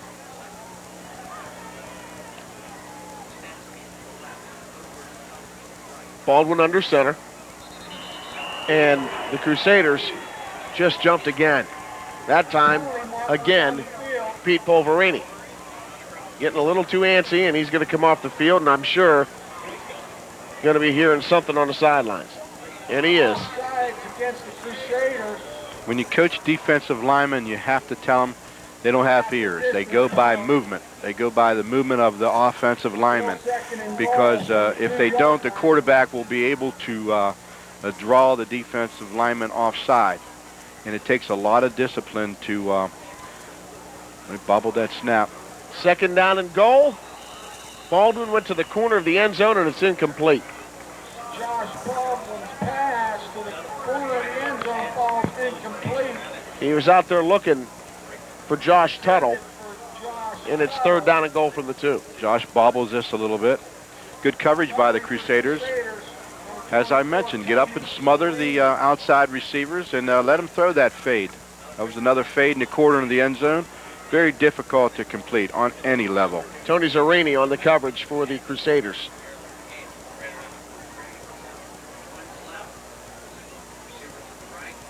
Baldwin fakes it to Mosslander, and Baldwin's going to get into the corner of the end zone for a touchdown. Same play that Matt scored earlier. Puts a lot of pressure once again. That could have been a pass there. I didn't see a block on the defensive end, but let's see if I can pick it up here. Oh, he ran it in.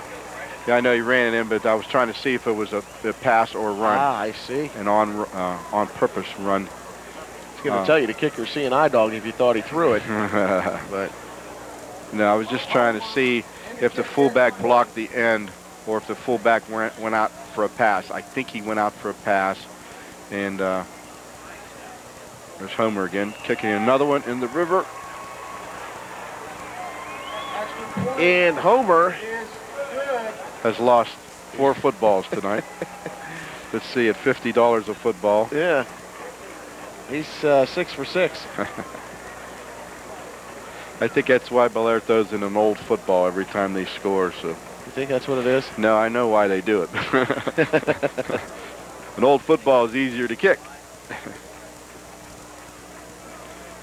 So what are we going to talk about for the next 14 minutes? Well, we'll find something to talk about. 42 to nothing. Those Crusaders will keep fighting. They'll keep something interesting.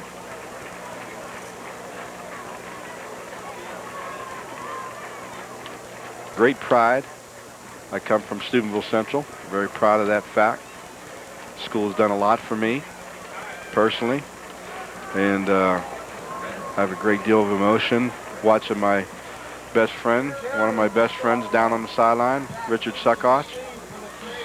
And one thing about the Crusaders, and I've alluded to that already, I don't care how bad that score is, they'll fight you to the end. It's their tradition. I'm part of that tradition. I'm proud. And you'll watch this Crusaders go down swinging.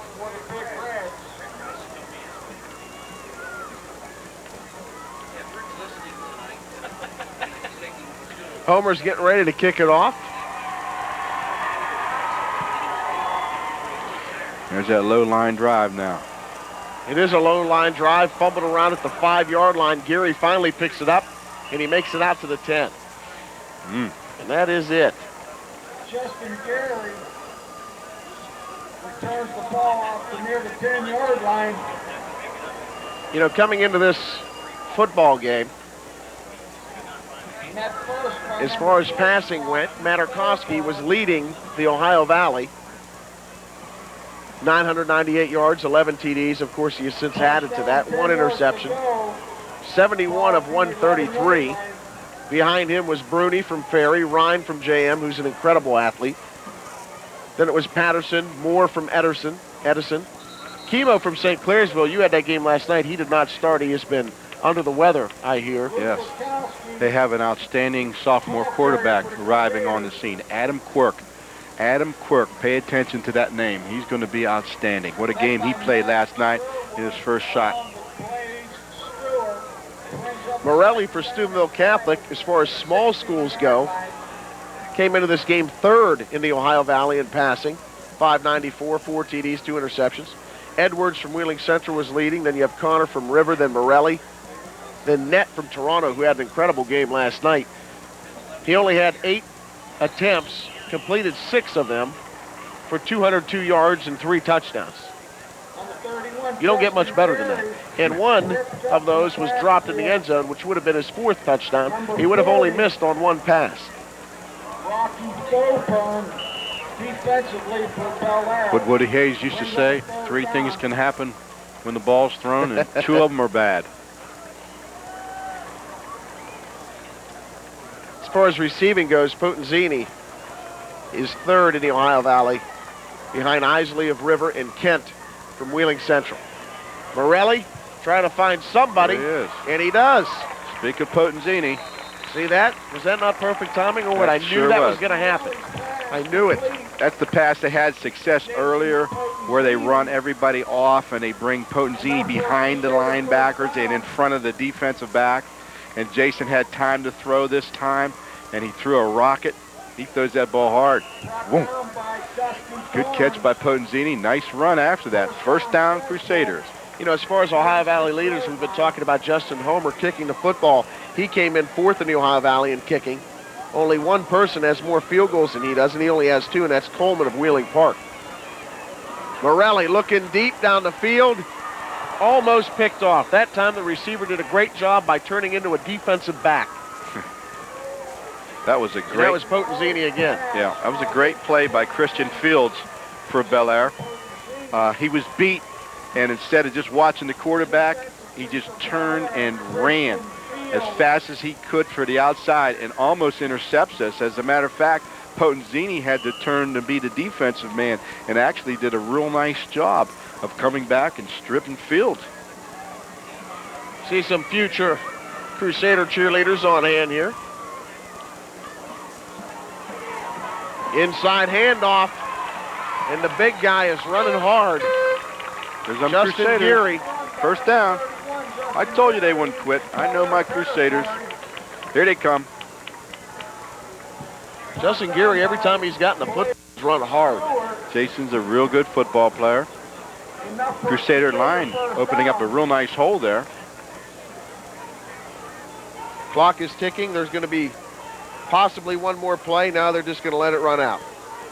So we finished 3 quarters of play here at Harding Stadium in Steubenville, and it has been all Bellaire. 42-0. The Big Reds on top of the Crusaders. 1 quarter to play left. 42-0 over the Crusaders. If Bellaire hangs on to this, which I'm sure they will, but you never want to get ahead of yourself regardless, they will improve to 5-1 on the season. Steubenville Catholic, meanwhile, will fall to 1-5. Of course, we're cheering for all our local teams. And Bellaire, this past week in the computer state rankings, was in 6th place. John Simonson's behind us. I don't know if he's computerized all these points yet. He usually does, but I'm sure he has. we're hoping that all our Valley teams get a chance to make the playoffs. Morelli going to put it up, got pressure from the backside, and he is going down. In there for the Big Reds with the quarterback sack, big number 71. I have no idea because he's not on the roster. You have a guess? Might be one of them freshmen they dressed tonight, maybe. Number 71, great job. You're not on the roster, buddy, and I don't know what to say. There he is right Matt there. Sherwood? Matt Sherwood. Oh, I see. He has 2 numbers. Ah, His first number is 27 and 71. I see. What a Matt mixture. Sherwood, Jr. There you have it. Morelli running for his life, tucking it down, and he's past midfield. Going to be well short of a first down. Wonder if that's Mike's boy. I would probably bet that it is. Anyway, ladies and gentlemen, they have him down for 2 numbers, and the 71 is hidden behind the 27. Yeah, that's what I was going to say. Of course, the 27 is first because it is numerical, and we weren't smart enough to catch that. We had to have help from the back. How talented is he? They put him at a running back position, and then he's a defensive tackle. Yeah, he's 6'1", 190. He's perfect for either position. Morelli looking down the middle of the field, wide open is Nice Potenzini, and he adds to his totals, and he adds a first down to his resume. Bellaire is having any problems with anything the Crusaders are doing tonight. It's that pass where they're getting run off. Their defensive backs are getting run off, and Potenzini's getting behind the linebackers, and as you can see, in front of the defensive back. Well-designed pattern by Coach Suckots, well executed by the whole Central team. Mass substitution for the Bellaire Big Reds. A lot of clean jerseys out there. A lot of kids getting playing time. Quick pitch. And I'm telling you what, Jason's gone. Geary is into the end zone, and he is just running well tonight. Good blocking, good cut back by Jason. There's that power sweep that they ran pretty good earlier tonight. Justin Geary, 30-yard touchdown run, and every time he's touched the ball tonight, he has looked impressive. Yeah, he has speed. Here it is again. Power pitch. Tell you what, that was a great block by his fullback, Matt Dobrik. Yep. 6 foot, 210-pound sophomore. And I'll tell you what, talk about the future. 6 foot, 210, and he's only a sophomore. Yeah. And there's Geary right there. Nice run by him. They're going to kick it. I thought they were going for 2. DeStefano on for the extra point. And he gets it through. So the Crusaders are finally on the scoreboard here in the fourth quarter. And they trail 42-7. I told you they wouldn't quit. They didn't lay down. They fought. Here it is. Let's watch Dobrik again, number 44. Throw a nice block. Jason had a real nice cutback. Got some downfield blocking. He does have speed. He's one of the few boys that can run with the Bellaire Speedsters. Joe Zambone also had a nice block on the offensive line. Looks like Jason might have a cramp. Nice looking young man. I know the family very well. I know so many families here in Steubenville and on the Crusader football team. I could probably talk about most of them. Probably owe them all money too, don't you? Oh yeah. How'd you do in the poker game last night? Not too good. They sent me home early. About 3 in the morning. They played till about 5. The clinic, the famous clinic. Is it, once you hit that, how long you been married? 30-some years. So what year do you hit when finally the wife's like, you know what, leave the house, go play, and don't come home. I don't care what time you come home. When does that come? The year you give her the paycheck. She gets the whole paycheck. It doesn't matter if it's the first year or the 33rd year. You're just freshly married. Show me the money and you can stay out all night. And you're expecting another child. That's right. We got another little boy on the way. Everybody wish you well. Has one beautiful son already. Yep. Justin. Tyler. Yep. Beautiful, handsome young man. Looks just like his mama. We're hoping this one has a little less energy, though. They don't come that way. God bless them if God makes them healthy. I can't go through another year and a half of 3 hours of sleep a night, I'll tell you that. Bellaire going to the air. It's incomplete. Yeah, I'm still trying to get into that, honey, I'm going to go play poker. I'll be home at about 4 or 5 in the morning stage, and it just hasn't happened yet. You probably don't give her the whole paycheck. I don't. Keep a little stash a little bit there for the poker game. Yeah. You'll learn. How long you been married? 2 years. You'll learn. You're still on your honeymoon. Yeah, that's true. Yeah, that's true. You're still on your honeymoon. 2nd down and 10 from the 30. Inside handoff gets 3, maybe 4. Another nice young quarterback in there. That time it was Courtney Redmond on the carry for Bellaire. He's a junior, 5'10", 155. Quarterback number 14, sophomore, Matt Warner. Matt Walner, yep, he's a sophomore, 5'9", 165. These are the kind of games, I mean, you hate to see blowouts, obviously, if you're the team on the losing end. But this is the type of game as a coach where it makes you feel good to get everybody playing time. And that's a complete pass, and Bellaire is down around the 40 of Steubenville Catholic. But, you know, you got a whole team, and obviously only so many people can play. And if you have tight games, they're not going to see much action, but they're still out there every day of the week, giving their all on the practice field, putting in their time. And these are the types of games when you're winning like this where you can reward them for that and show them what they have to look forward to in the future. That's right. Over the years, this has been one heck of a football game.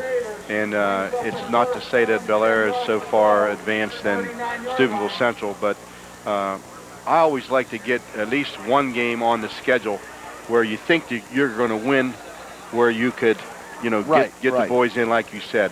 Because, you know, you can get them in reserve games all you want, but when you get them in front of the big crowd with the lights, and it's quite different, and even if it's for a minute or two. Redmond on the carry there. Benji Littell was the receiver who caught that 23-yard pass from Wallner on the previous play. Littell's only a sophomore, too. Inside handoff doesn't get much. I see big number 44, Matt Dobrik, in on the tackle for the Crusaders. Dobrik's a player. You know, I'm looking at the sidelines of the Crusaders, and they have got some big kids down there. Steubenville Catholic has some size. As we said earlier, most of them are sophomores and freshmen. Yeah. Dobrik's a sophomore. There are some hosses down there for the Crusaders. Yeah. Richard has done a fantastic job in rebuilding the Crusader program. He's almost there. Give him another year or two. Inside handoff, Littell. He gains 12. Penalty flag on the play.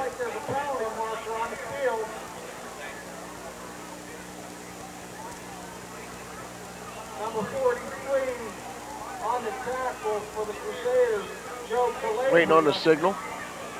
Face guard. Face mask against the Crusaders. So they'll move the chains. Against the defense.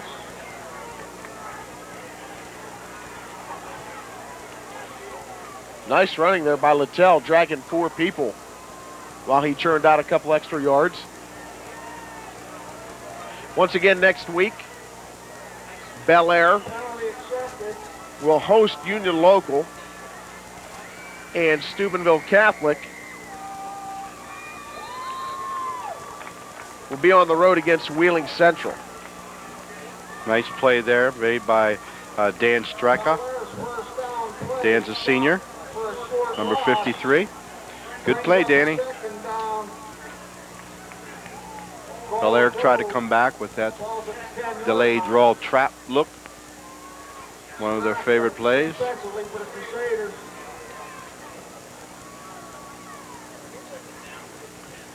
Wallner, inside handoff, and the Big Reds have a touchdown thanks to Redmond. Redmond looks like he can run also. Courtney Redmond, he's only a junior, 5'10", 155, takes it in from the 10-yard line, and Bellaire adds to their point total. Watch this move by Redmond. He could run. Does a good job in the off-season. You're going to see big things out of him next year. The way he runs, you can see big things out of him this year. He's pretty quick. Had that nice little head fake and a little jitterbug step there that you can't coach. It's a natural. Well, let's see if Homer can go 8 for 8. Hibbits the holder. They can't kick this one in the river. He's going the wrong way. It's up, and it's no good. I put the jinx on him. Yes, we did. Sorry, Home. I feel bad now. You know, I told you coming in, he was 4th in the Valley in kicking. He came in with 16 points. He now has 23, which depending on what Bunning did, well, actually Bunning was off. It's Redmond again. There's Redmond again. Watch this little step. The little stutter step you see. You can't coach that. They have to have it. They're naturally born with it. So Homer may have taken over the point lead as far as scoring goes for big schools in the Ohio Valley. I know Steubenville, I think, put up 27 points last night. Bottolo's their kicker. He came in with 18. I'm not sure how many he got last night, but Justin Homer may be the big school kicking leader in the Ohio Valley as far as points go, entering week number 7. With a last name like that, that doesn't surprise any of us. Great kicking family. Talk about the Crusader pride. Bellaire Big Reds. I don't know of any town that has the great pride and tradition that they have. All the great ball players, pro ball players they have produced over the years.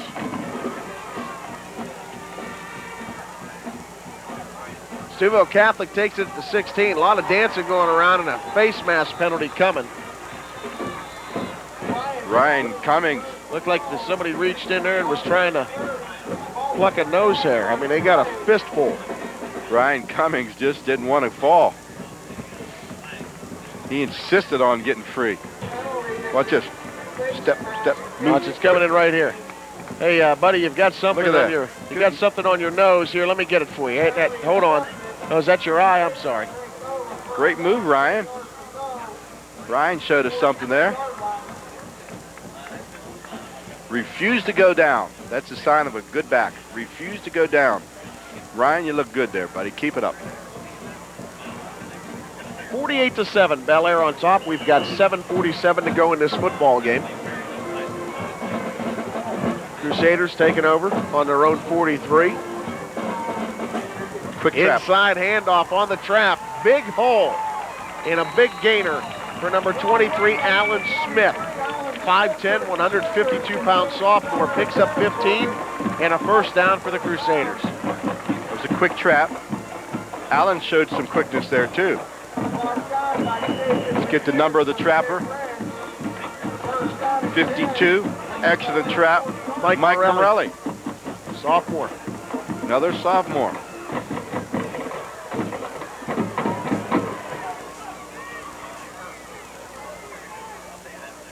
Another inside handoff, and we got another big gain. Same play. Alan Smith on 2 carries has about 28 yards. Also on the carry. Nick Morelli again. And he's fired up. Yes, he is. Doing a little hop, skip and a jump. Watch the trap now again. Come back with the same play. Nice trap, Nicky. Nice trap. Good run. There's a new quarterback in there, number 13. I'll say his first name, Stacy. You do what you want with that last name. Stasilevich. There you go. Stacy Stasilevich. Stasilevich. Son of the great Al Stasilevich. How about if I just call him Stacy? And now you got to call him Stasilevich. Stas on the pitch. When you're in Steubenville, you got to use those ethnic names. Tony Zarini on the carry, close to a first down. How about if I just call him Stas? Nah, that's too easy. Stasilevich. That's a great Steubenville name. His daddy was a great player for Salem College and here at Steubenville Central. And he had a nice tryout for the pros. I forget which team now, but Al was quite a football player. You know, we were talking about these kids being excited. They're excited because, you know, we're watching the futures of both teams right here. That's right. And there's bragging rights going on right now. I mean, this game might be a blowout, but, you know, these kids are going hard because next year and the year after and the year after, they're going to be seeing each other. Exactly. Yeah. Yeah, you can notice that. Just watching them out there, that little bounce, that little spirit, little pep talks they're giving each other in huddles, both sides. You know, it's fun to watch. Sports is so much mental. Yeah. And you know, you get out here and you're a sophomore and you play well against Bellaire sophomores. 2 years down the road, you meet up again. Don't tell me that's not an edge. In the back of your mind, you're sitting there thinking, hey, we faced them before. We've done well against them. We're going to do it again. You carry everything. You lock it away back there. It's just like playing baseball. You face a certain pitcher. It never disappears. It never disappears. You know their tendencies, and if you've had success, you face them 2 years down the road, big game, you get in there and you feel more comfortable. This is Tony Morelli now, or Tony Zarini, I'm sorry, Tony Zarini. And an outstanding run-down tackle, high tackle by Josh Preston. Way to get out there, Josh. Good pursuit.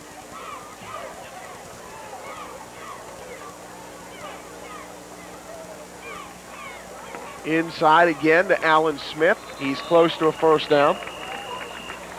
Another Doyle. Talk about tradition. Want to mention the great tradition at Bellaire. It's a city, and the cities have advantage over suburb schools because they keep breeding each other. The Materkoskis, the Tuttles, the Doyles, the Spencers. What are we talking here? The Hibbits. Talking about horses or? Oh, no, just Lacondas. And it's just wonderful. Once you get that bloodline going, you get your athletic kids going. Family of athletes, they stick with it. Good run. Big hit down there. Sherwood. Or as you put it, they breed. Yeah. Trying to get all the big names here. There's 2 Doyles there. Picks up 13 yards. Kinders. The great Kinder family.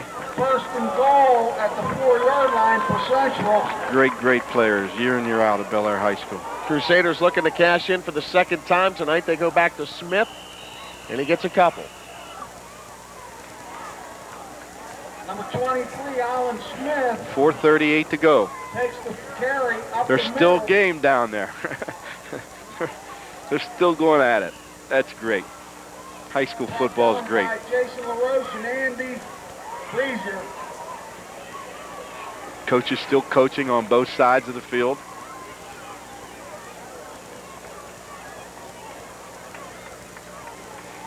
The last thing they're concerned about now is the score. They're just coaching. Second down and 4. Zerini trying to get in there, and he can't do it. Nice tackle out in the flat by the Big Reds.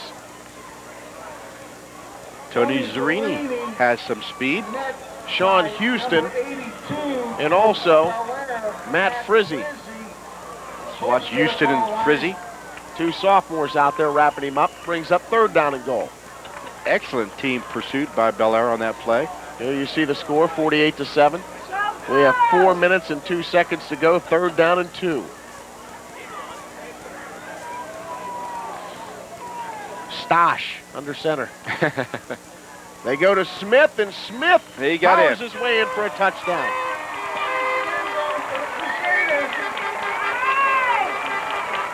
Actually, that was Zerini. If I had another eye, I'd be a Cyclops. 5'10", 140-pound sophomore gets in for the score. Tony Zerini from the great Zerini families here in Steubenville. Good effort. Look at him chuck, move them feet. Touchdown. Congratulations, Tony. How old are you anyway? Why? Serious, I just want to know. We're doing a football game here. This guy's doing a biography. Can I have somebody else next week, Vern? You know all these names. 55. I'm 55 years old. Are you really? I'm 55. Hard living? Yes, very much. Late night poker games. See that? Extra point was good. Stefano pumps it through there. 48-14 your score. 3:58 to go. No, I just wondered. You know a lot of people. You know a lot of history. You've been It's my coaching for a while. hometown. I know that. That's just a question. Like a woman. You can't. I didn't think guys cared if they divulged how old they were. That's the key. Doesn't matter how much money you make. If you don't have that help, you don't have that fun. How about them Crusaders? They're still fighting. That's good. Like to see that. Squib kick, taking it to 30. Sean Houston on the return. Nick Paglia, number 2, returns the ball for the Bellaire Big Reds. We're all from the valley, and no matter what game we go to, we always have that feeling for whoever lost. There's times when we cheer for everyone in the valley, and we're all emotionally attached to each other somehow.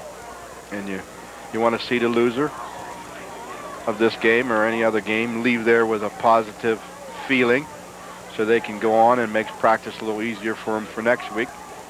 Redmond bursts through the line. Redmond midfield. Oh, he's gone. Still on his feet. Look at him go. If Possums moved that fast, there'd be less of them on the side of the road. I'll guarantee you that. Redmond just takes it in. Fantastic run. Fantastic run. 74 yards. Not too many 64. people could have made that run. Watch them little stutter steps as he comes through that line. Great camera work. Got the best camera crew in the world. See that one move? Here's another move. And then he's got this speed. Kick-in speed. Don't coach that one. Phew, does he have a future? Courtney Redmond. Fantastic, Courtney. 64 yards on the touchdown run. Give him a little bit of daylight. Wow. He broke 2 arm tackles on that run, too. Get those weights, Courtney. You're going to have a great life here. Redmond going for 2. Stacked up at the line, and he's not going to get in. Initial contact made that time by number 45, Ryan Pestian. 6 foot, 165 pound. Bellaire line. It was a delayed draw, and the big red linemen just take the central lineman any way they want to go. And then it's up to Redmond to pick the hole. And did he pick a hole? Whoop. Kerry Coulter back deep for the Crusaders. Homer's going to get a break on the night. There's a new kicker in there, and it's Benji Littell. And he's got a nice leg on him. 10-yard line. Oh, man. We've been talking about some hitting, and that time, Todd Poe played some pipe. Was that Doyle? Ben Yeah, Doyle? that was Poe, I think. Number 7? Todd Poe. Wow, was that a hit? That goes on the highlight film. Here it is. Let's take a look at it. Wow, that was full speed collision. You see Coulter coming up, and bam. Almost Ben Doyle got in on it a little bit, but for the most part, that was big number 54, Todd Poe. Todd Poe. Fantastic. Takes a lot of courage to do that. Full sprint run into somebody. Both players got up, didn't they? Yeah, they did. And usually that's, you know, when both guys are going full speed, usually there's not an injury. It's when one person kind of lets up or gets a little tentative, that's when you get injured. Yeah. It's the most dangerous play in football, the kickoff, for that reason. You get these tremendous accelerations by the ball carrier and by the tackler.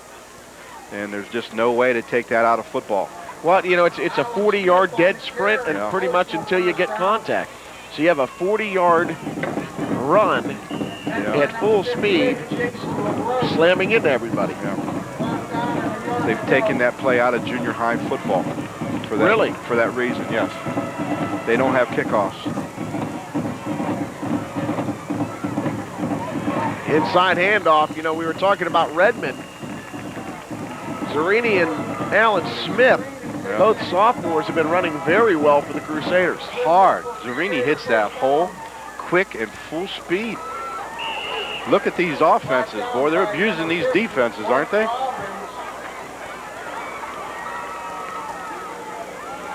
See if the Crusaders can maintain their offensive attack.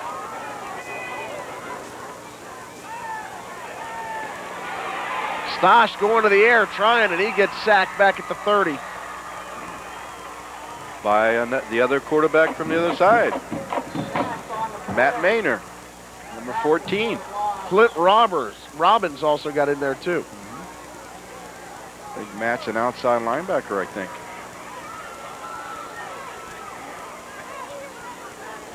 Good play. I think Coach Stoltz must have said, that's enough of that. We're going to send the dogs a little bit at you. Unleash the dogs. We're not going to give you any more than 14 due to dogs bite. Inside handoff stacked up that time. Ben Doyle on a tackle. They went to Alan Smith, nothing going. Okay, nice trap play by Aaron Zaleski. Football's a rough sport. Yeah. Rough game. You know, at any level, high school, college, Jim professional. McCormick. There's Jim McCormick there. gentleman in the white shirt, longtime historian and equipment manager here at Central. He's a legend in his own right. Jim McCormick.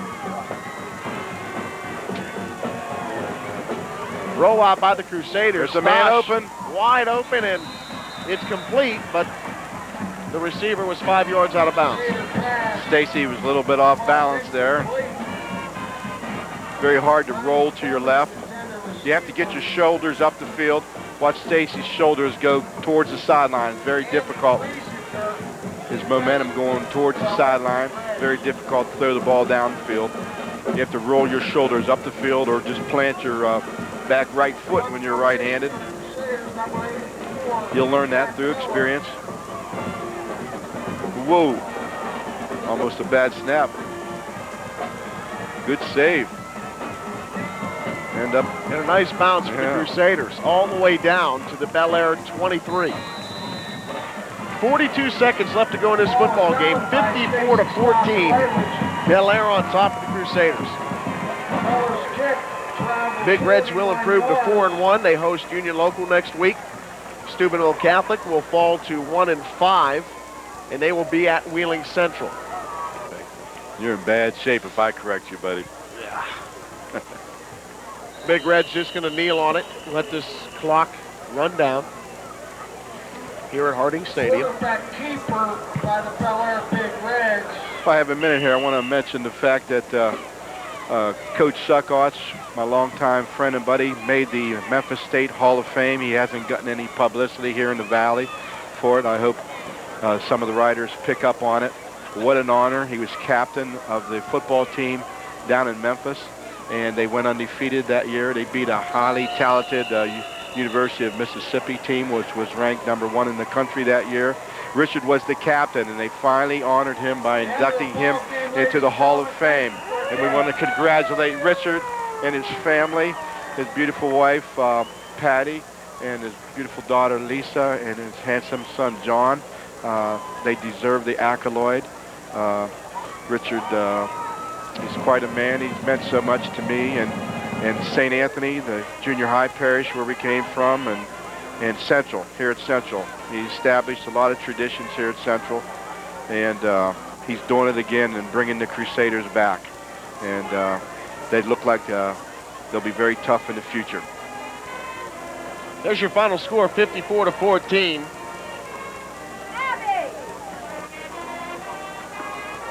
Take one more final break. We'll come back, wrap things up, do a quick little recap, and then we'll get out of here. We'll be back after. Back to Harding Stadium. Bellaire improves to 5-1 with this big victory. Steubenville Catholic falls to 1-5.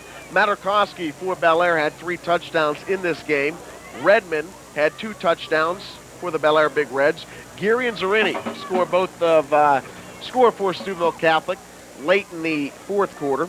Any final thoughts on this game, Sam? I mean, obviously, Steubenville Catholic outmanned, outgunned, still fought the whole way, but Bellaire, offensively, especially Materkoski, very dangerous. They're for real. I think when they lost earlier to John Marshall, we didn't know the extent of that. You know, we didn't know what was going to happen to them. We didn't know the extent of how good John Marshall was, and everybody had their feelings about maybe Bellaire, you know, was rebuilding this year. They're rebuilt. They're for real. They can run the table. It's going to be a great season for them, I'm sure, and that Martins Ferry game looks gigantic right now. And as far as Central is concerned, Coach Suckotch is in a long rebuilding situation, and the worst things happened to him tonight that he did not want to happen, but he did have some positive things happen in the end, and he had to keep using that and keep rebuilding on the little success that they did have tonight.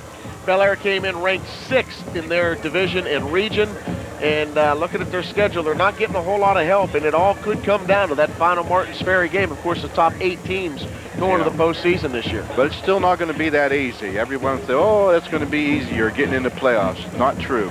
Not the way Ohio has it set up. It's not set up regionally. If they were set up regionally, then we would have 2 teams from that region in, and both Bellaire and Ferry should be in there. But it looks like only one of them is going to go right now. For Sam Ford, Staglio, and the rest of the Big 7 crew, I'm David Bloomquist. I hope you've enjoyed this broadcast. We surely did. 54-14, Bellaire, the final score. We'll see you next week, Same time, same place.